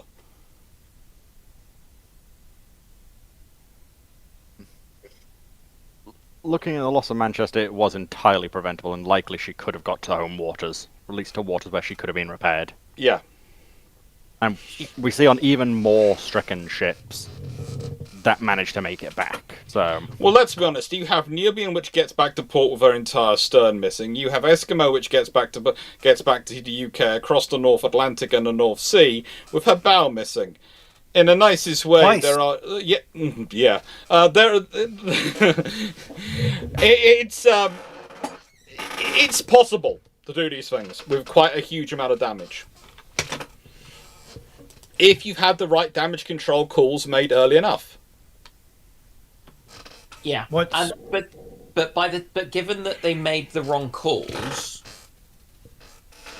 he didn't have a choice. Yeah. And so it was he made the right decision based on the information he had. It's just it was probably Out of date information. Yeah, Yeah. it's a thing of it sucks that he had to make that decision, but given the information available, it was the best decision to Basically, make. it's the problem is the information needs to flow both directions in a command structure. It needs to flow down, it needs to flow up. And the information, if it's not flowing up fast enough, can lead to you going, oh, my boss doesn't know what he's doing. You just made this decision. It's a completely wrong decision. Why is it the wrong decision? Because of this. Have you told him that?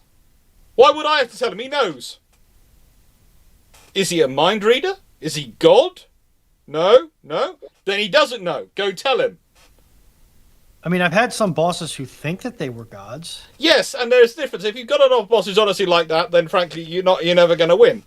But most Royal Navy ship captains are not going to be like that with their chief engineer and their chief damage control officer. They're not going to be like that with them. If they come in and inform them, this is the situation now. Oh, well, that's change.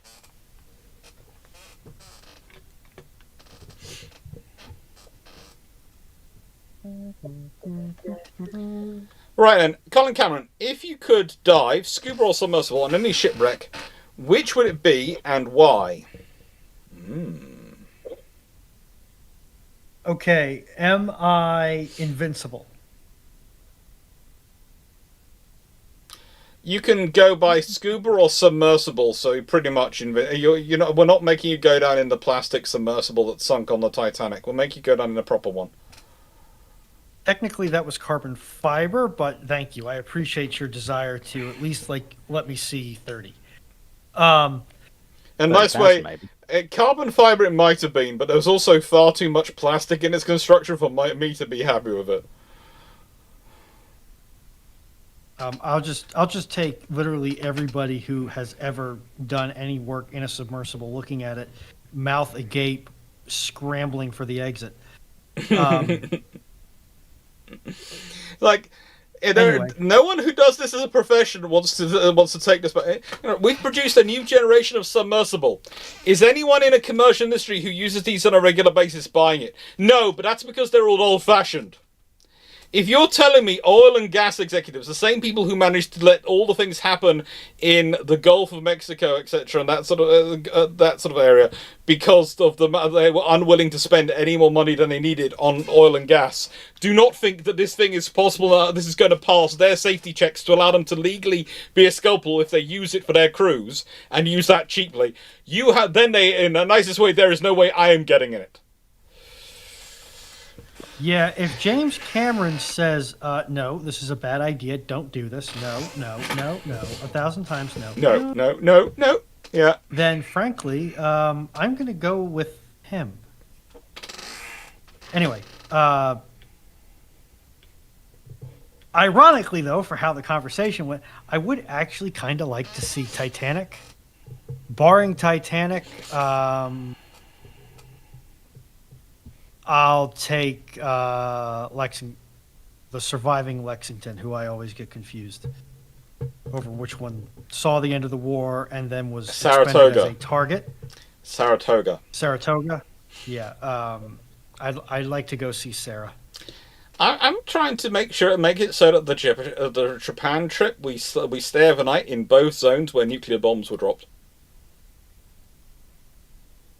We have achieved this. Yes, you and I have achieved this. And Fleet will join us in our nuclear Armageddon death.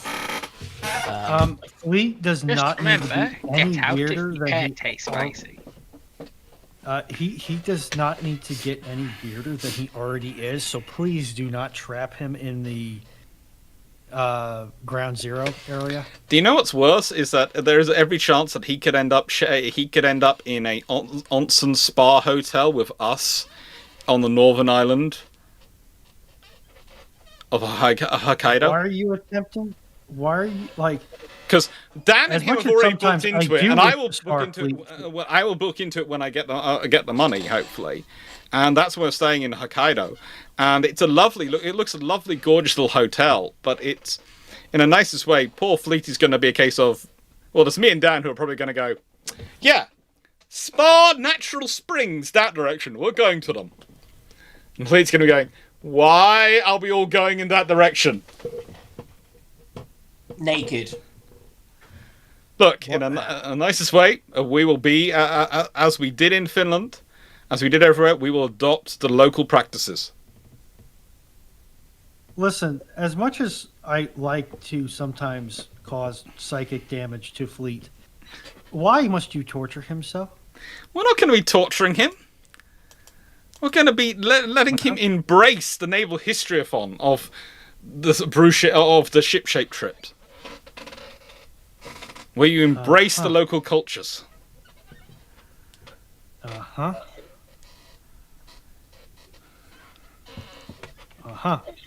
This is partly also why we are not going to the States at the moment. No. No, the reason we're not going to the States at the moment is because the sheer amount of money we'd have to budget for ammunition for when we visit the various places we're allowed to shoot guns. Ammunition, just think about the health insurance cost. That's also I have looked into this, and it would cost 4 times as much for me to get the health insurance to do what I do when I go crawling through the ships, and I have to get bumped up health insurance because I'm going to be crawling through the ships there versus what everyone else gets for these trips. It costs 4 times as much for me to go to America than it does Japan. Yes. For health insurance. I live in America.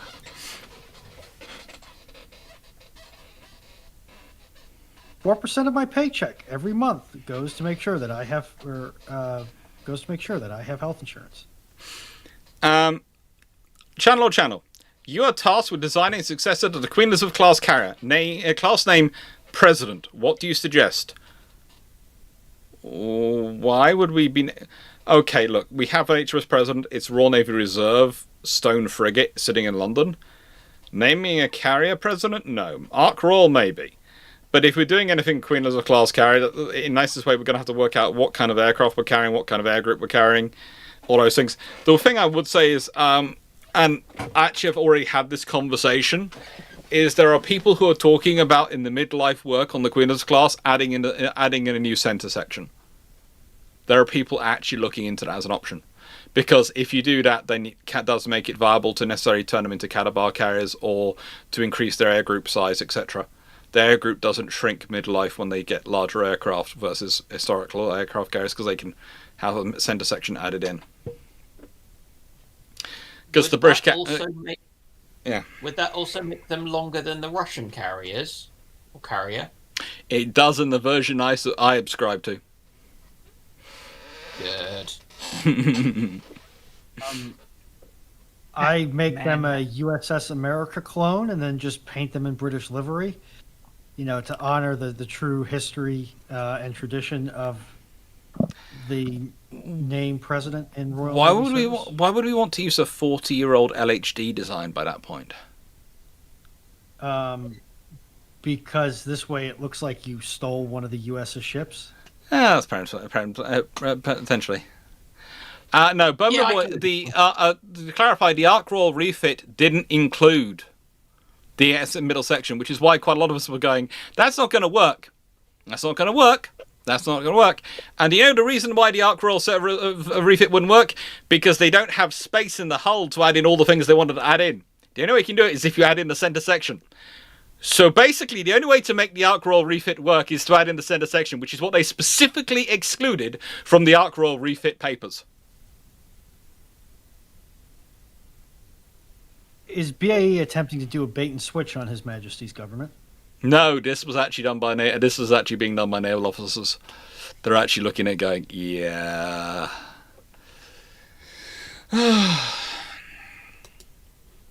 Is this His Majesty's government attempting to do a bait and switch on His Majesty's government? Potentially. I don't think governments are smart enough to do that. I think it's more left hand forgetting that right hand exists. Right hand thinking left hand is actually a different type of appendage. Nose getting very confused, whilst right big toe is trying to plan a coup. Mm-hmm. In the nicest way, Doc, your country is the same one who had one government official tell other government officials that an aircraft carrier was a forward aviation support ship. Yes.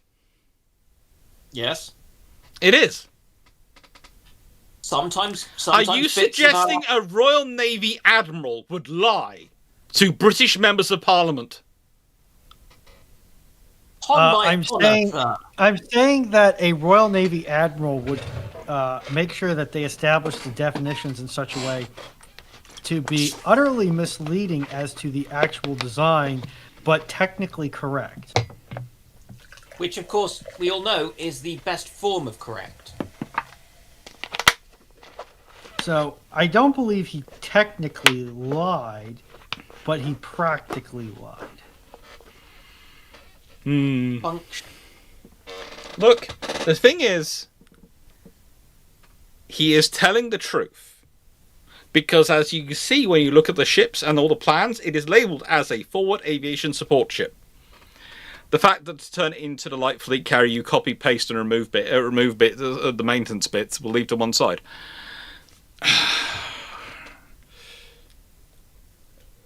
I rest my case.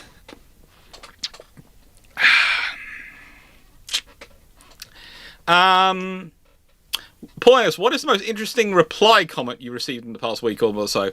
Reply comment. Okay, I will say this. I have now managed to, since me and Drac did the video where he talked about the death threats he received, I've now managed to notch up four death threats. One of which was very creative. And honestly, I would like to see Creative them. in, creative in the sense of, wow, that's an interesting way to kill somebody. I've never thought of that way before. Or creative in the sense of, No, Wait, are they they are actually apparently threatening going to drive the 1,000 miles across from their part of America to the part where I apparently live, and are going to blow my house up with a bazooka.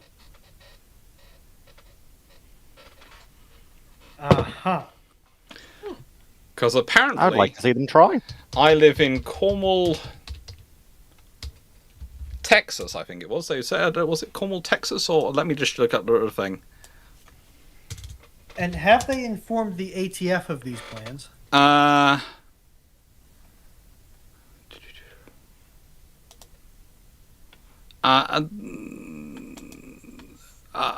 think the Cornwall is. They're looking at is Cornwall in Connecticut. Connecticut. So they are within 1,000 miles of Connecticut, and they think that that's where I live. So I just basically didn't. Well, they might because they included a whole lot of swear words. It didn't get through the spam filter. As we all know, that's on Little Cousin Friendly. But also, I have to admit, I was sent to reply to them. Good luck. I hear Connecticut's lovely at this time of year.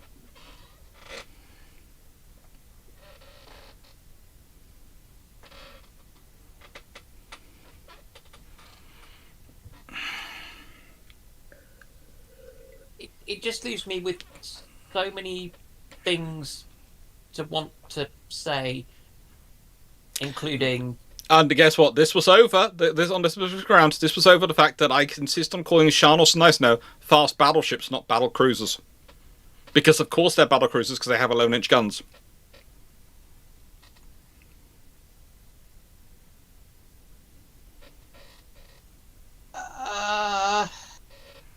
I think I figured out what this comment is under the effects of. Drugs? No, unemploymentitis. No, don't care way too much about this. Don't insult unemployed people like that. Yeah, no. I think I was looking at it more thinking, oh, cute. A wereaboo. Yeah. At some point, someone is going to get it through their skulls that the reason the Sharnos and Nice now have 11-inch guns is because Germany couldn't build anything bigger at that point, and to make them wait for them to produce something bigger would have meant you'd have had two hulls sitting around doing nothing for ages. As opposed to what actually happened during the war, which was they hung around doing nothing for ages and were joined by Tirpitz in doing it. Well, no, then they also start working on turning one into a 15-inch gun ship, which was the long-term plan for both.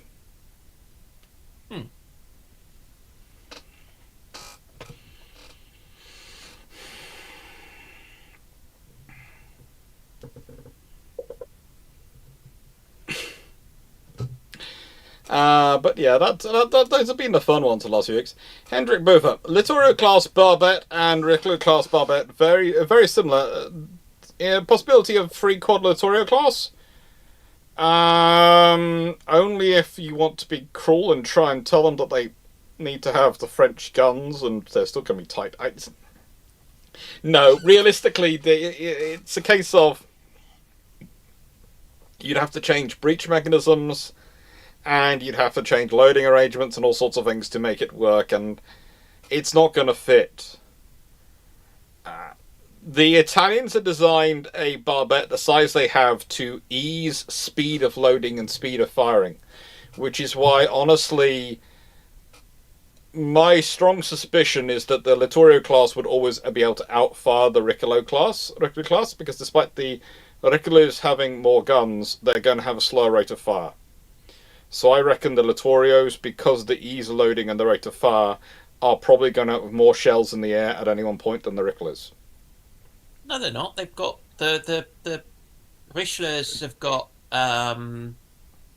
8 guns to the Littorio's 9.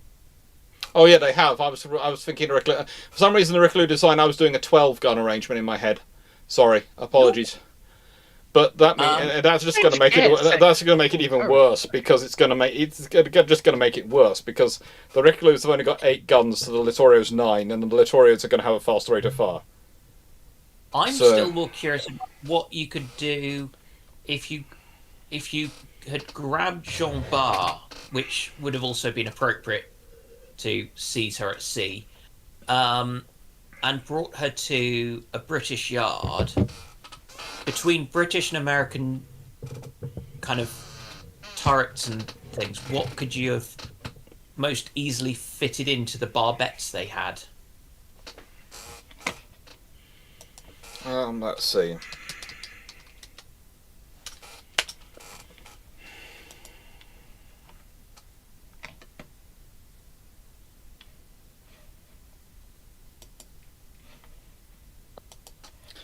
Probably the easiest thing for the British would go would be quad 14s. Because it's a quad 15 turret. I was wondering if a triple 16 would fit in. Oh, it would, it would, but in the nicest way, the British have quad 14s available that they're building for Ants and How and those sort of things. So if they grab her, they can put those in instantaneously, whereas... They're building them for Lion and Rare. They're building them slowly, but... yeah, but there is that possibility. But there's also the fact is, if you've got them, it's going to sound silly, but it's almost if you're doing that, then you take the quad 14s out of the quad 14s of let's say take them off How. Well, then you can put the triple 16s in How. Oh. And then you've got to work out what you do with the twin turret, but you could try and make that you could probably play around with that enough because it's quite a big twin 14 turret that you could possibly make it into a twin 16 turret, or you've got enough time to redo some calculations on the thing and turn that into a 9 16-inch gunship.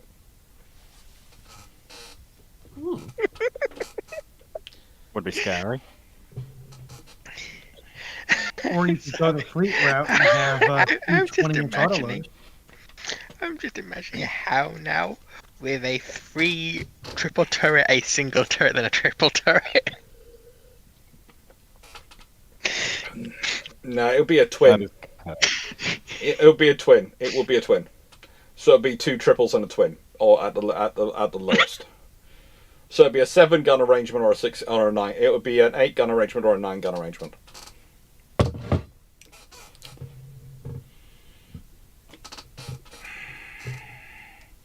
Because realistically, there was an honest question put on the twin 14 turret. Was that, you know what? We're only 50 cent. We're only half a meter too thin to make it into a triple turret. So there is a possibility that the British could have made it into an 11-gun ship rather than a 12-gun ship, but they decided that would look weird.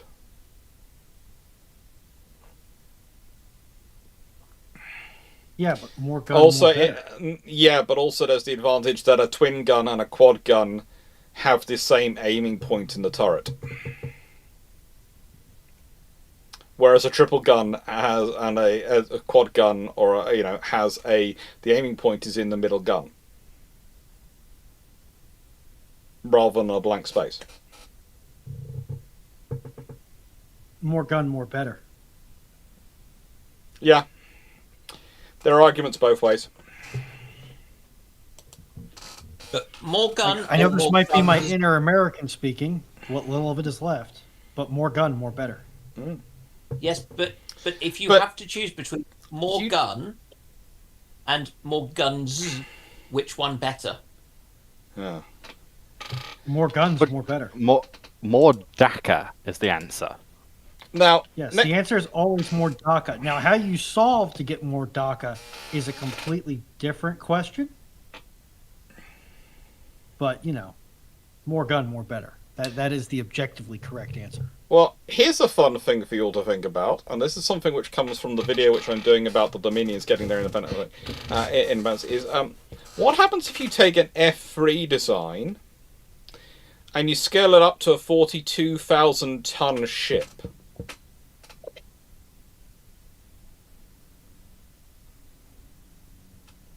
You make me very happy. From 34,000 tons to 42,000 tons. So you get 8,000 tons more to play with. 14-inch quad turrets all up front. Well, How many? actually, no. I've actually been testing this on UAD.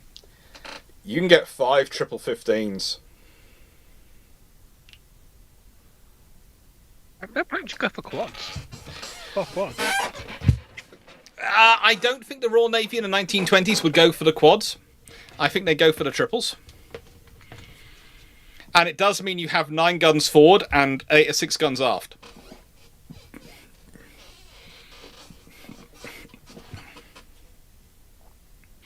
And by the way, that's then the battlecruiser, which is given to all the Dominions. Treaty time gets very I mean- interesting. Fair, but for those ships, weren't their Royal Navy looking to keep the shit citadel as short as possible? They were, but that was because So they were why'd you talking, go for they were 35. Originally, they were going for 35,000 tons, right? The moment you have you have a treaty where you've now got 42,000 tons, and the reason you go for this sort of scenario is because you're now to do it. You're allowed to build a flagship for each of the dominions, right? right? Which also means it gives you a reason to build a dry dock in each of the dominions to support those flagships, right? Right. So if you make the flagship as long as you possibly can, they're going to have to build the dry docks as long as you can. So you get 5 massive dry docks built, one in India, one in South Africa, one in Australia, one in New Zealand, and one in Canada.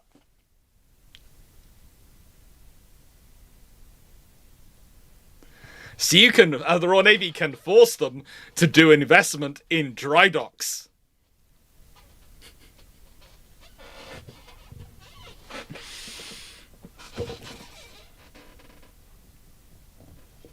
I mean, that would make me happy.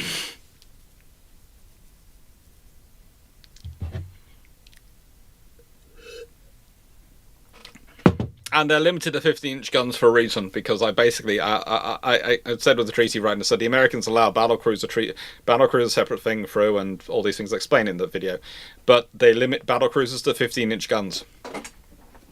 Admittedly, that does mean the Americans relined their 16-inch 50s, their original 16-inch 50s, which they're putting on Lexingtons, to line them down to 15-inch guns, which turns them into 15-inch 53s. Ooh.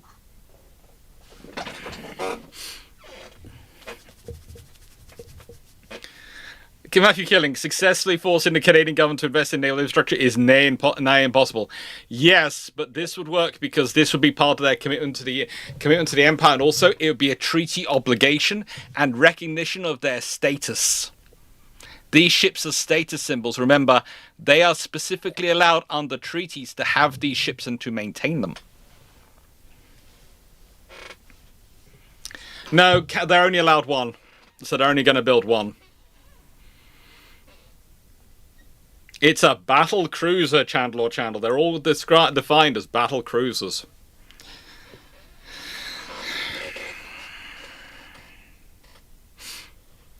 Now,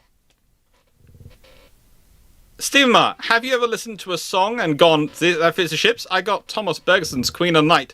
I find it fits most of our Royal Navy capital ships. Johnny Cash hurt for poorer story of the Russian Navy.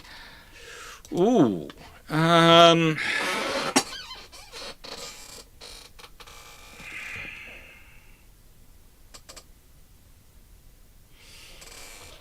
I have to look up the title of a particular song, so I'm going to let you all start off on this one.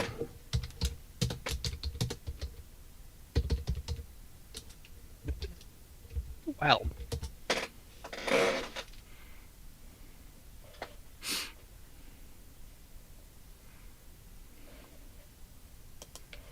Well, we're talking about any Polish warships.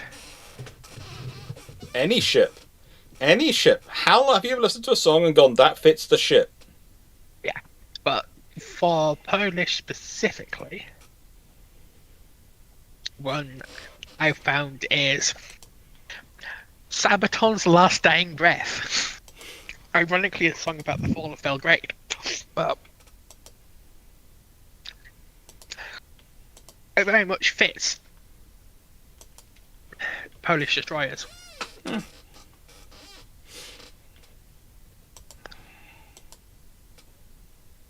You mean it's like a tribal class, only with optional vowels? Kinda. Looking at you, Blushkovice. Mhm.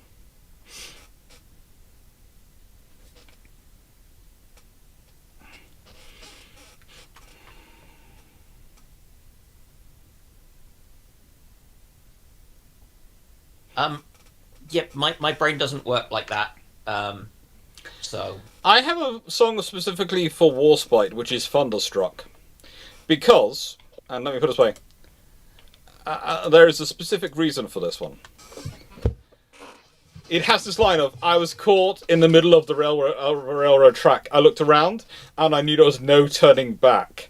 That's literally her in front of the high seas fleet doing donuts, going, I'm caught, I'm here, there's no turning back, I'm just turning towards you. Okay, come on me.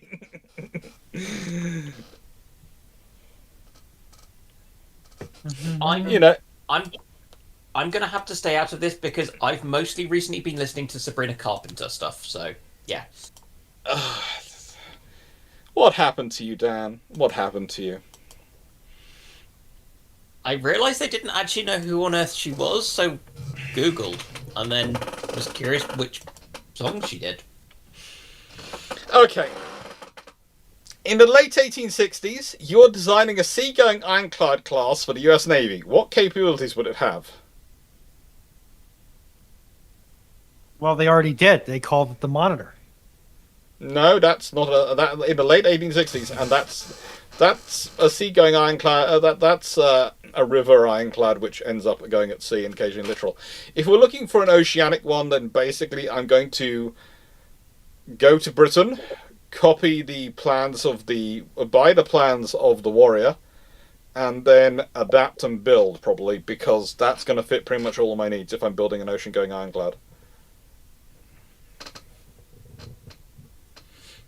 Nah, the U.S. Navy pushed its Monitor ironclads across the Atlantic all the time. It was great.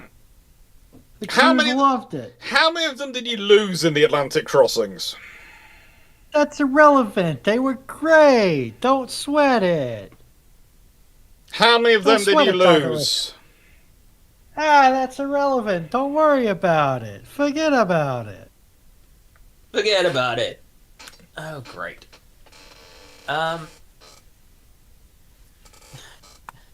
No. Things you don't want to hear. How many of the ships that we sent across before this actually made it safely? Forget about it. You'll be fine. Can I please go on the towing ship? And the fact that I will create a rota with my friends of having an axe and standing by the main towing rope has nothing to do with this. Yeah. Forget about it. Janlord, could US yards build iron hulls on that side? Well, considering the ones they did build, yes, they could have done that. So I can hear half of them on the way over the Atlantic, half of them other half on the way back. It wasn't quite that bad. Yeah. Quickly run through. Yes. Not less than half of them made it across. Yeah.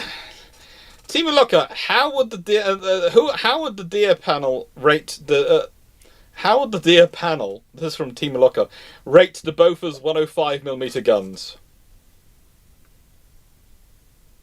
Okay. I wish to survive my life, so I am not going to insult or do anything which may be constituted as an insult to Bofors. All hail the mighty Bofors.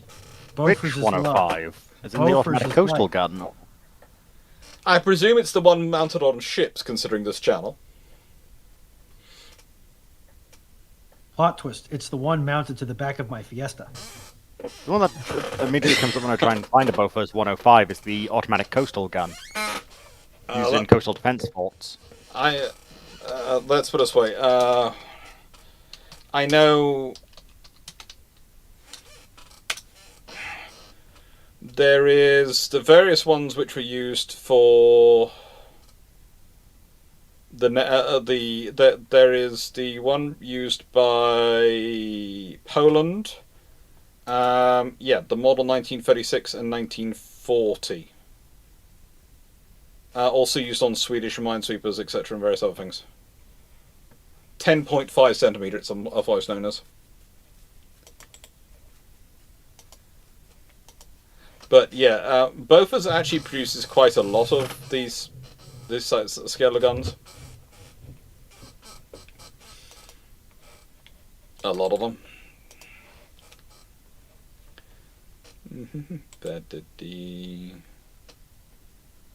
Can I message people on the server? No. If I Are do you trying to message? More like this, they are and too close this, to. there should be now a link below. There's now a message below which has the link to the 105mm gun. I was just thinking that the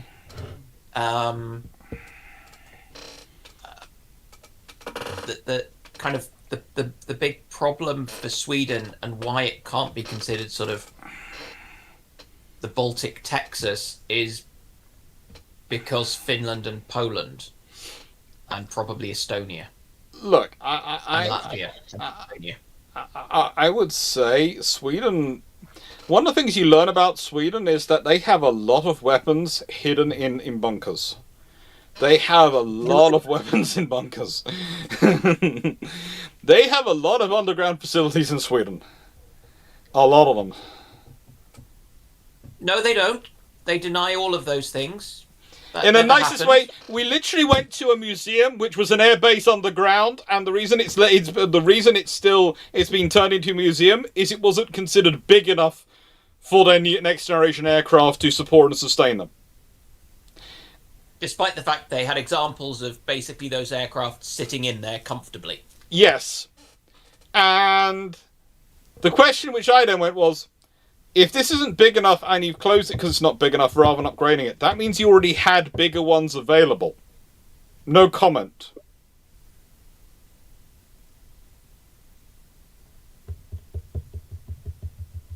Yeah.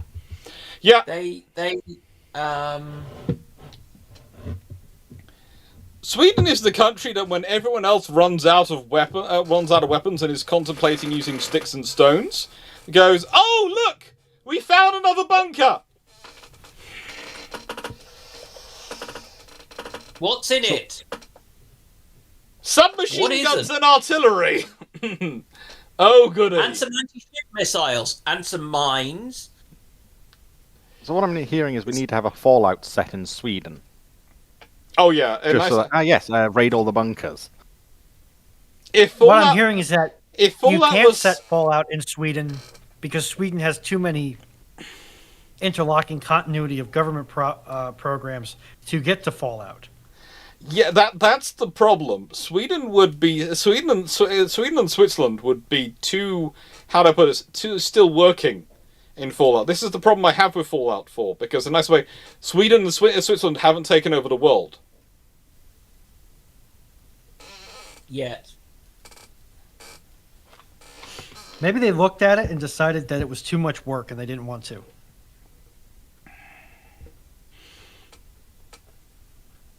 But the Bofors 105mm gun, shell was a bit on the light side, but otherwise pretty good. Richard Goss, sorry, Buccaneer gets bought by the US Navy. Would this help save the CVO-1? No.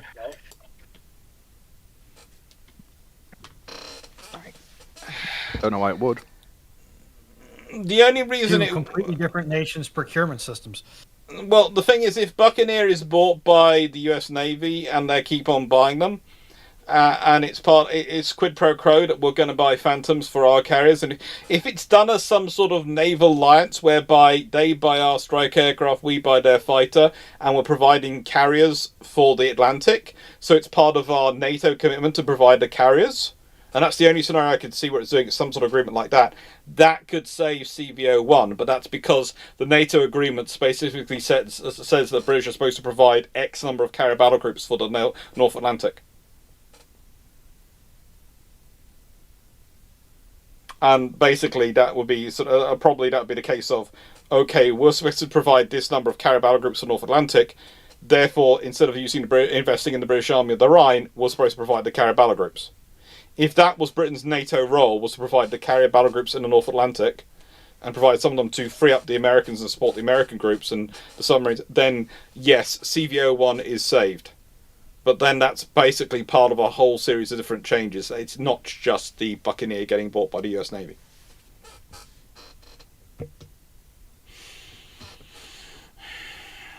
It would take a lot to save CVAO1 against. There was a lot of politics against it. Yeah, but the thing is, it's one of those things of, if that the big point of that politics is it's against it because, again, as the British Army of the Rhine is seen as the primary thing we should be investing in, as the British presence in NATO, and I think it's guaranteeing our power and presence in NATO. If it's not the British Army of the Rhine, if we are expected to provide the naval strength of NATO, rather than the British Army of the Rhine, the cause in Germany, then it changes the orientation, doesn't it?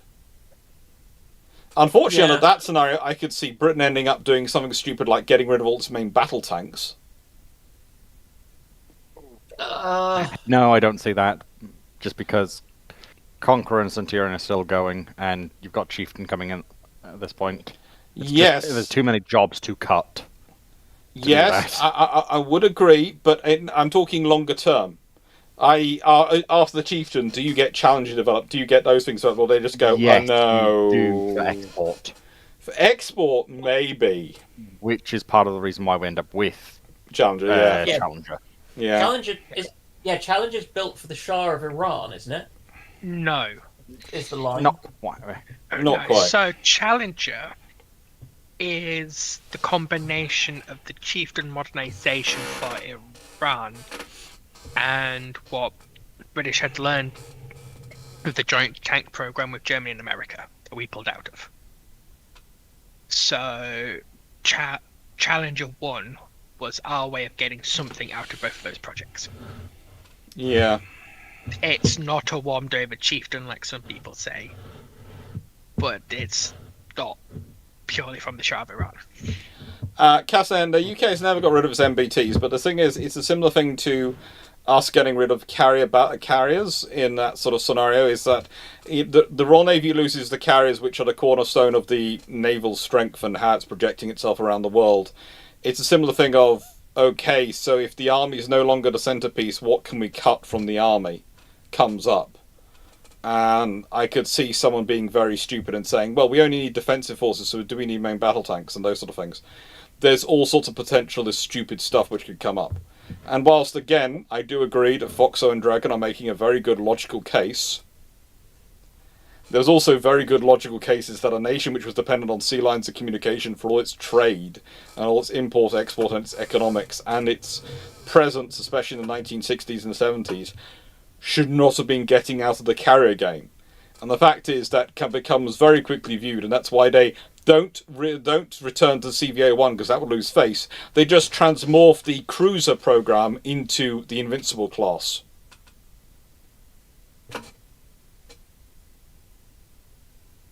You know, that's what happens. And keep everything else soldering on for as long as they physically can. Take care, Carmel Gasberg. Are you saying that the Royal Navy invented the transmorg concept before the award-winning massively multiplayer online role-playing game Final Fantasy XIV? They've been doing it for a long time. Anyway. So, What's my birth? The 19th. Chandler Chandel, what are, in your opinion, the best current frigates in active service, ranked in how well they adjust to doctrine and roles they're employing, nation required of them? I think the Type 23 has to get an award because it starts out as a light fleet frigate, has been turned into everything else. And realistically, that's partly down to the quality of its crews. Unfortunately, the OHPs, the OHPs that are still in service are pretty darn good and be pretty darn useful around the world.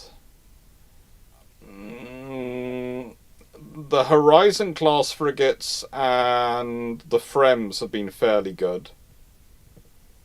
Mogami's look like they're coming through pretty darn decently. But realistically, they are the Japanese's first frigate. All the rest have been called destroyer escorts, and there is a slight difference in those two things. What do you all think? Honestly, not something I paid enough attention to have an opinion on. Likewise. As bad as it is to say, the same boat. Singapore have some very good frigates. On this panel, I definitely serve the role as useful idiot. On ramblings, I serve the role of no, people are stupid and reality exists. The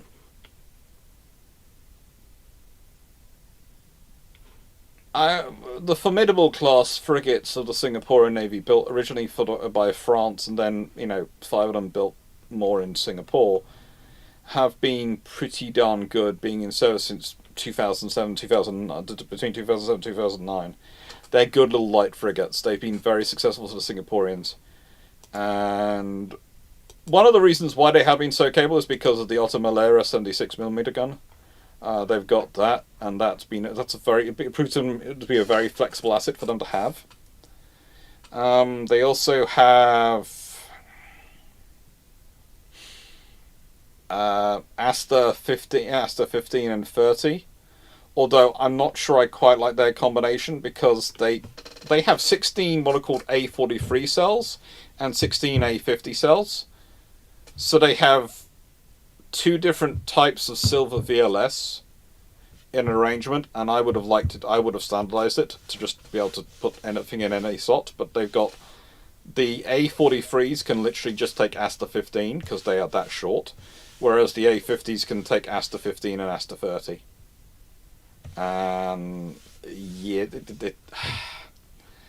I can understand why, but I think for the fact that it's a 3,200 ton ship, I think they have literally saved weight and cost for no reason, when it would have been not that much more expensive to give themselves a uniform VLS set, and then at least they have 32 of the same VLS cells.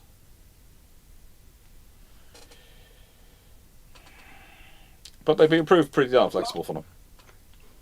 Okay. So I'm sorry to interrupt our regularly scheduled program here, but Reddit likes to serve me some really oddball ads at times.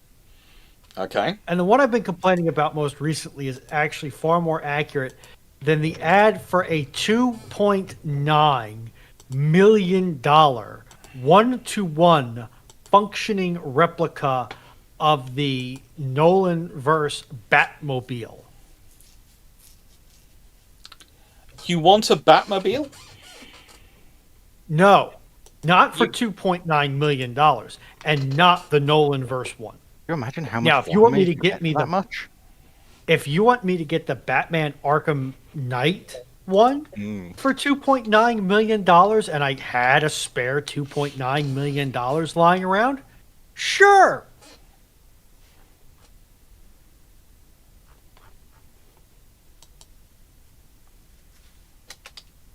But I think Reddit's ad serve needs to go home. It's drunk. You can buy a die-cast of the Arkham Knight Batmobile for about £27. Yes, but I can't drive that one. Nor can I rock up to... Imagine going through the plant security gates in a fully functional Arkham Knight Batmobile with the 75 extended. they might have questions. The main question is going to be, can we pose for a photo with it? Yeah, probably. You're going to be the most popular employee in the entire plant. You're going to be literally. Yeah, you will be known by name by every single director. because they want to take their photo of your car. I'm going to make my construction manager, who has brought his race car to the plant once or twice, very jealous because, yes, you brought your race car. I brought a fully, a fully functioning urban battle tank. Is it really a battle tank? For That just sounds urban like delusion of combat, grandeur. It is capable of. It's definitely on the heavy end of a light armored vehicle. It is. It's also very highly maneuverable.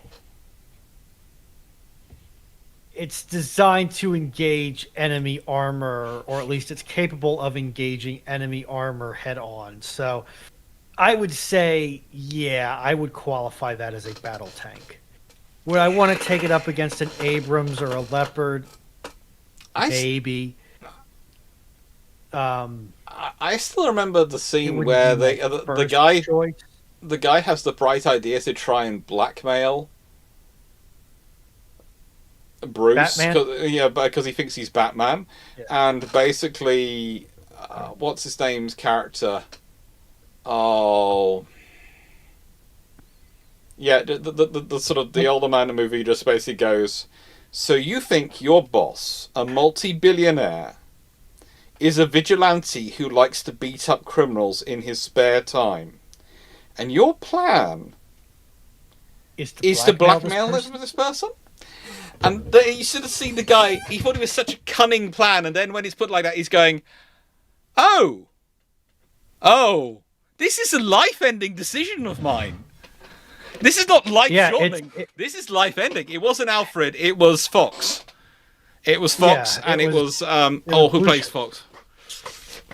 Morgan Freeman. Morgan Freeman. Yeah. Yeah. It's just.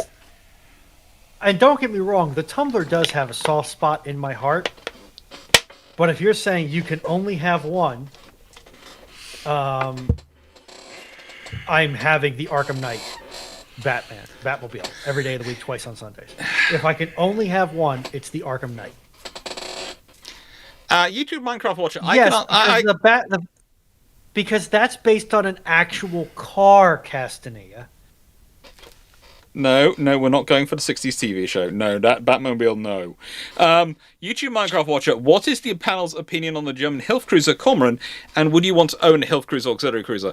The answer to me is the Cormoran does its best job. I don't think it plays things quite as honestly as it likes to portray it does, its crew does, but, we'll leave that to one side. And would I like to own a Hilfscruiser? No, because they're incredibly expensive to keep running. But rest of the panel?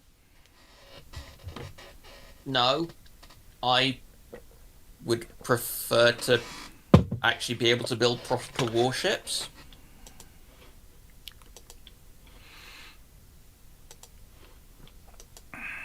Also, I'm trying to immigrate across the Atlantic Ocean. Why do I want a hole in the water that I put money into? Keeling, we will agree to disagree on that statement. So, next question. Why were so many ships under the Washington Naval Treaty scuttled instead of being scrapped? No, most of them are scrapped. Most of them are scrapped. Washington Naval Treaty doesn't actually lead to that many scuttlings because most of the ships are being sold off and scrapped anyway. They're not being. They're mostly. The Versailles Treaty leads to a lot of them being scuttled rather than scrapped because, frankly, no one wants them. And it's just easier to dispose of them. Because if you scrap them, then you have to work out who's going to get the money from their scrapping and where they're going to be scrapped and all sorts of other issues. And there's a whole trust issues going on with the Versailles. With the Washington Naval Treaty, basically it's mostly scrapped.